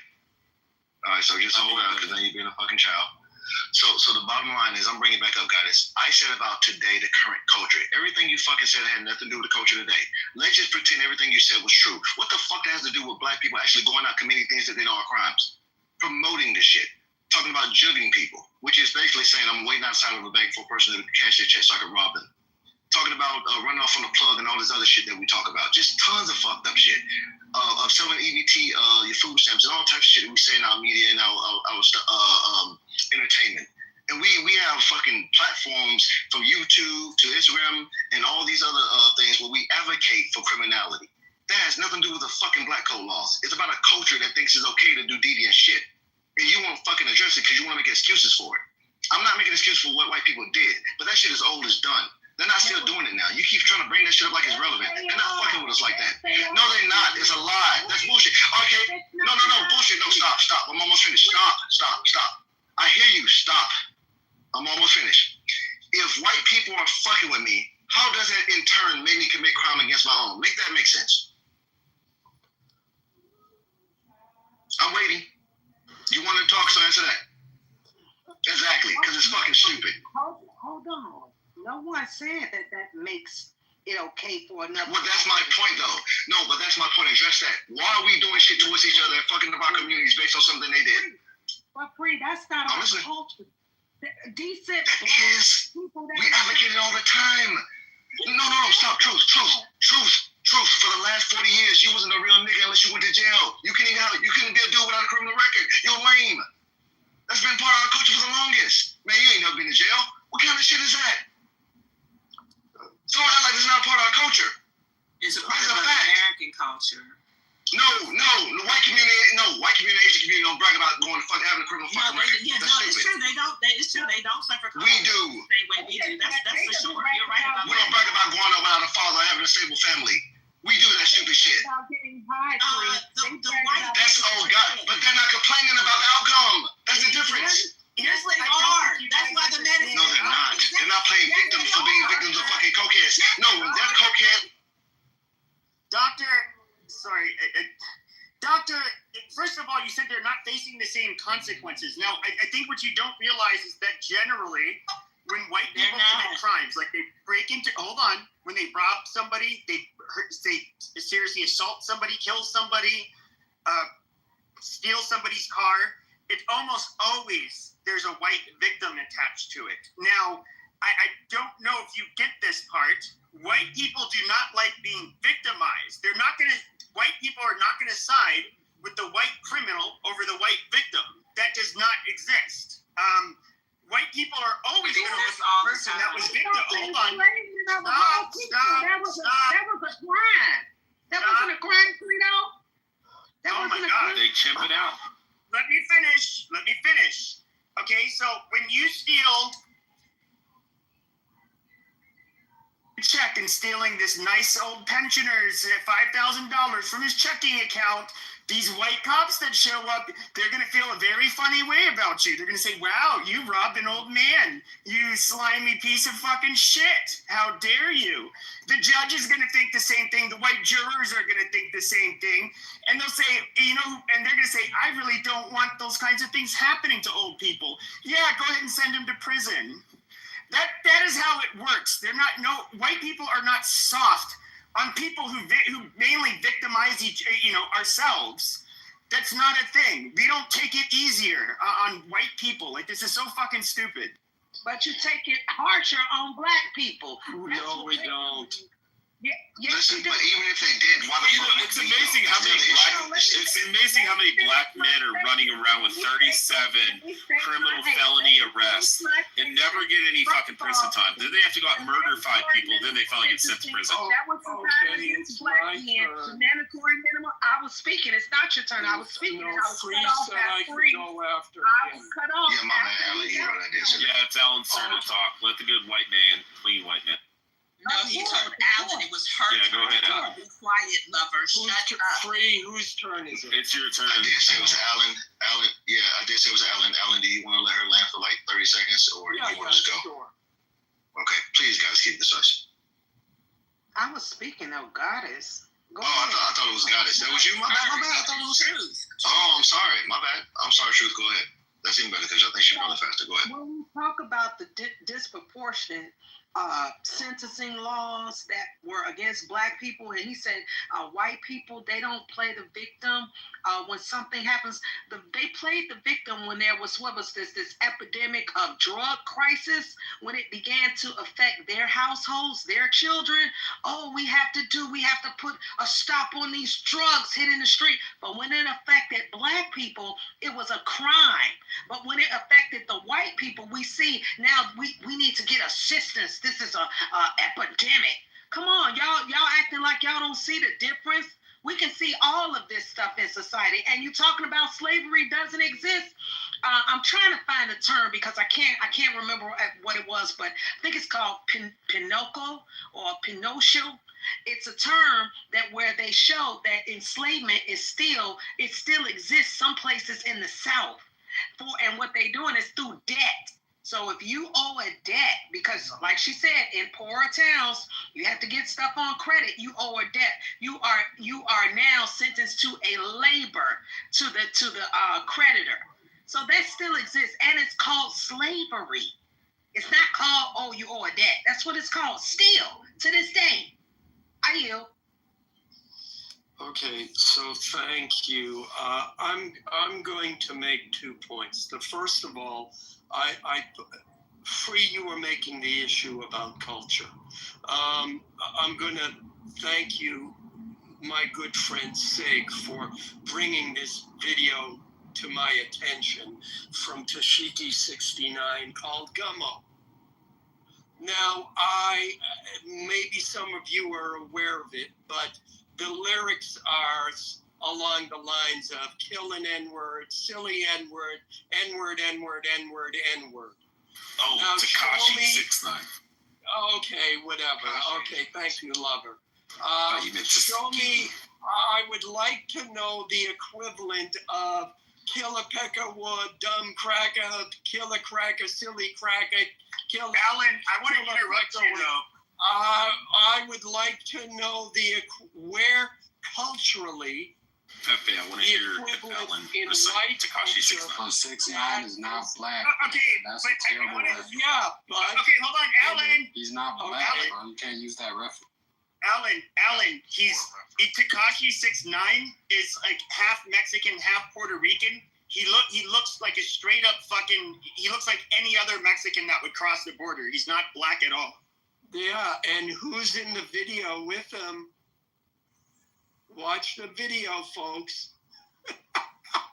Sorry, you don't get off just because he's Mexican. All right, and that's just one. And that's just whites in video with black people maybe. Then that's just one video. So what about the rock and roll and stuff like that? How y'all talk about each other and killing and taking drugs and stuff like that? Are we talking about killing black people? And they call it what it is. Yeah, they call it what it is, and they don't act like it's not what it is. They don't make excuses for it when they talk about killing or raping or some shit like that. It is what the fuck it is. That's the difference. So we try to romanticize our legitimacy. So it makes it more authentic. No. It makes it more authentic, meaning that we don't have to lie for them because they're not gonna lie for themselves. But we'll cover our fuck shit, and that's the problem. Do you understand that? Yeah. So well, that's my first point. The second point is a Dr. Goddess. Well, you know your first point didn't land, right? You're aware of that, right? I made yes, it did. Puerto Ricans are not considered black. How many other hundreds of thousands of videos with black men and women using that same word and portraying that same criminal lifestyle are there? Oh, excuse me. You use. I didn't use the right example. So hold on. Not a lot that aren't portraying that type of characters. So let me answer. Hold on, Alan. Don't move on. Goddess, I'm done talking to you. I'm calling your black ass out. Goddess, I'm calling your ass out. Because you jumped from the first point. I couldn't even respond to your first point. It was rhetorical. He wasn't looking for a response. I know you have a memory, and you can respond to them when I'm done.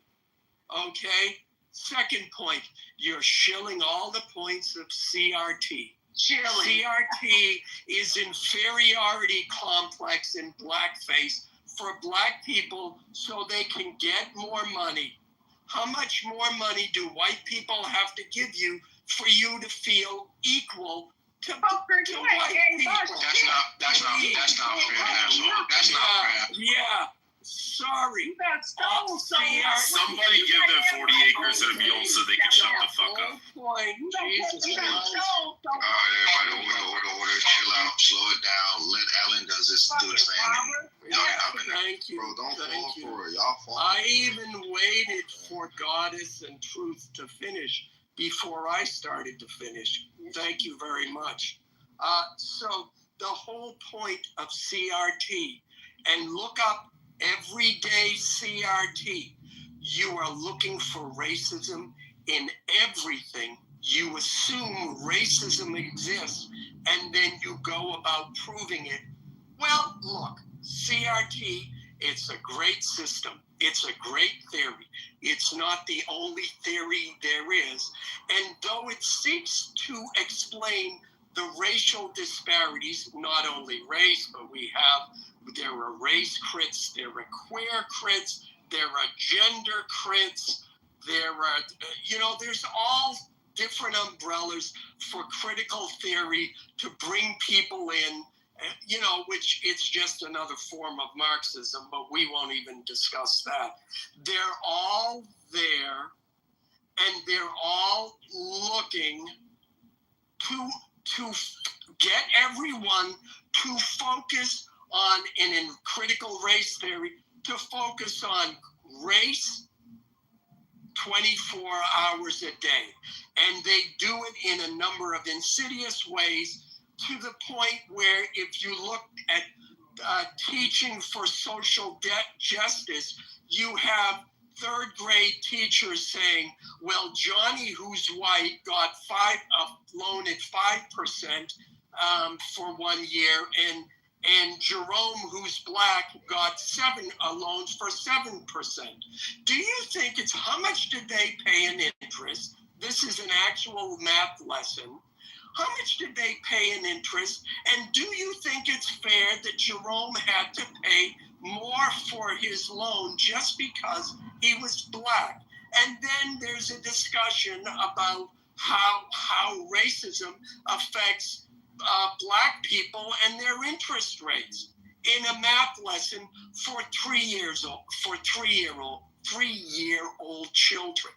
So, I'm sorry, Dr. Goddess, but I also have some experience, and I remember the 60s and I remember the 70s. They taught hope, they taught love, and they taught that the world was going to be a better place. Did it? And proponents of CRT teach hate, they teach pessimism. Don't let any black ass motherfuckers interrupt your speech. And they teach, he's almost down. Let him finish. Go ahead. And you can hear it in my voice. Thank you very much. And they teach inferiority. I am tired of listening to dumbass black people who don't know what the fuck is going on. And yeah, this is a white man. I just corrected your ass. Sit the fuck down, shut the fuck up, and let Who the the fuck are you adults talking to? actually bring Alan, us you need to calm. forward. You need to calm. You need to calm your mayonnaise ass down, Alan. All right? You know what? Calm the fuck down. Okay? All right. Let's Because you open. Who's next? be in loose spaces and everything. Can I respond to that? You Look at all these hit dogs. Look at all these hit dogs hollering. All eyes on KP, all ears on you. Hit dogs gonna holler. Yeah, he wants to trigger. He wants to trigger us anyway. He wants to trigger us anyway. Y'all letting him. Well, I'm triggered, God damn it. Yeah, I ain't worried about it. So, All right, KP, it's on you. how is it KP's part? I never got a chance to respond. What the fuck? Hey, Free, what's going on? I know you respond now. Hold on. I know y'all on the. Okay, all right. To be fair, okay. But guys, we let you cut him off to do it. You don't want to hear the fucking I'm response. not mad. No. Oh, jeez. Go ahead, Goddess, then KP, then fucking. No, I'm sorry, 400, then KP. Yeah, so for the record, dumbass Alan, you don't have to have a specific white equivalent to a rap album made by a Dominican boy to say, where's the white person that says nigger? First of all, if I wanted to point to somebody like that, I could easily point to somebody like Eminem. I could easily point to any of these dumbass white rappers that are out here with these other dumbass black rappers that are out here. So first of all, white people are producing this so much of this music, the majority of the fucking music. They're taking advantage of unemployed, uneducated young black men who write these lyrics, and they're producing them. So if you have an issue with rap music, go to the white fucking producers. Go to Liar Cohen and ask him what the fuck is he doing. He literally was on the Breakfast Club and just said, hey, we got to make money too. That's what he fucking said. So no, the white people are not holding white people responsible for the music they are putting out. Now let's look at the romantic show in America, not Black America, all of America. What was it? Your fucking son. So the television show was, excuse me. Yeah, I've got an interview tomorrow with another local newspaper. I'm not seeing that. Let me help you out with that. The next interview, I'm going to bring up how Darren LaHood won't sign the discharge petition to bring about the Epstein Transparency Act, and he's covering up for pedophiles and abusers.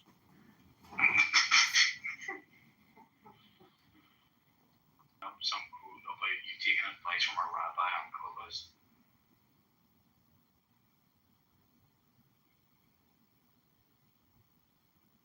Now you gotta give the Jews a little hot tip and let them know.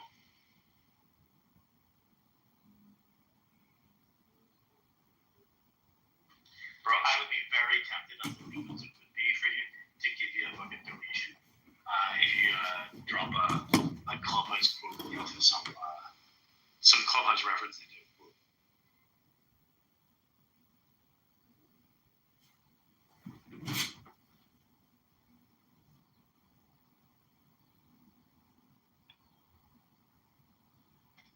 Anyway, Frankie. Yo, what's up? What's going on? Why'd you delete Telegram? Bro, it's better. It's like a waste of time. I will delete it. Nigga, this app is a waste of Telegram. Do you think so? I think everything is a waste of time. Well, then what the fuck are you doing? Yeah, I swear. You're right. I mean, I was missing you. I was alone the whole day and I was studying. Nothing to do, you know? That's the thing, like.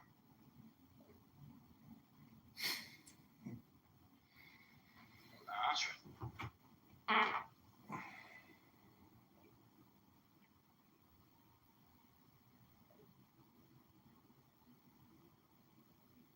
What about you? What are you doing? You know, part of me thought a bit earlier about deleting that, I have to admit. Yeah, but you know.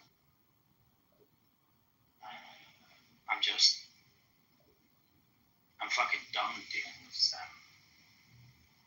I'm done dealing with crazy people.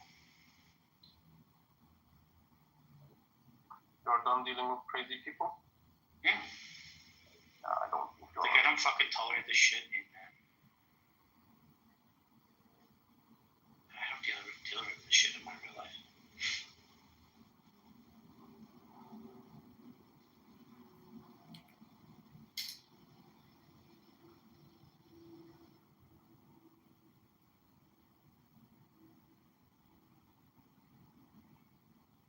a lot to do in your life? Yeah, I've got a fucking lot of stuff. This is half the problem. You know, I've a lot of shit going on.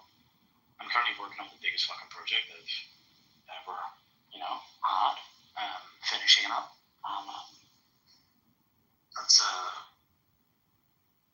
This is obviously just a fucking distraction from that, but I'm also, I've got other things I want to build in the future, even once this project's over now, which will be hopefully soon enough. So the demands of my time are only increasing. And, the last thing I fucking need is, fucking Nora's running around there. Yeah, I can remember. But man, if you make it, help us. Don't be like this, Don't be like what, Nora? No, don't forget us. Don't forget us. Yeah, motherfucker, if you make it, at least ask us if we need to. I'm gonna be real fucking quiet. I hope so, brother. If you make it, we all make it. This is what I say to all my friends. If one of us make it, everyone make it, I'm gonna be real fucking quiet about what I'm doing. It's a need-to-know basis, and no one needs to fucking. Yeah, no one needs to know anything. Keep it secret. It's better for you. There's no benefit of being specific. Yeah, no one needs to know anything about you. The best thing you do.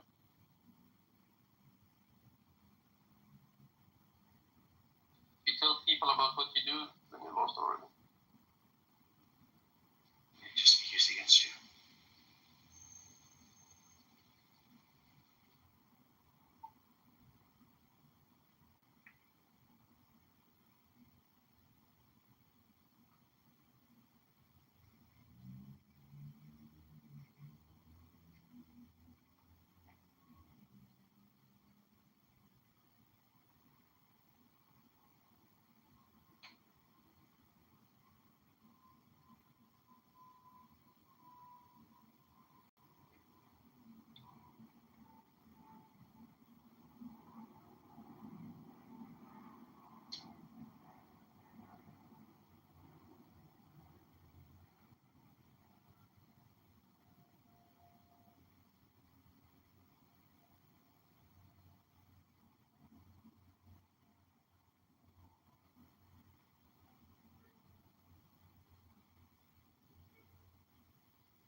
That's amazing.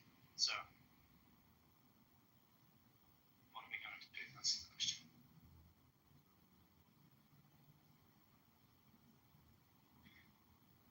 What are we going to do, Mr. Kitover?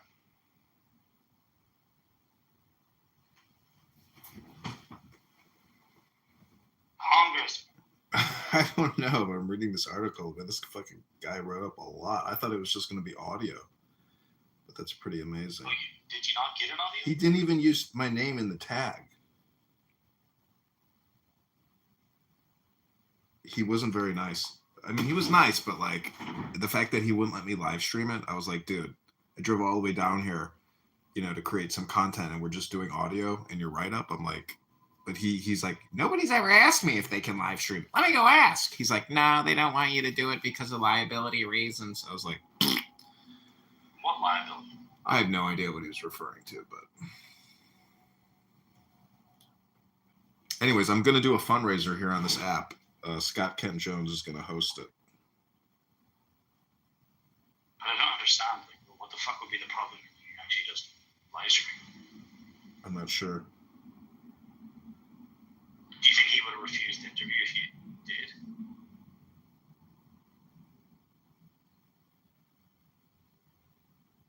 What was that? Do you think he would have refused the interview if you did it anyway? Probably. That's why I backed off. I was like, okay, yeah, that's fine. But I recorded the audio. I published it to Clubhouse to X. Nobody listened to it though. Okay, this live stream is happening. Let me see. I don't even know.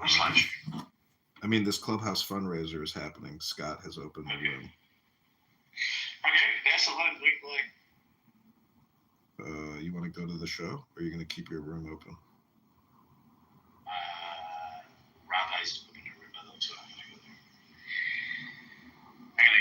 Okay, thanks. I'll talk to you soon. Bye. Okay.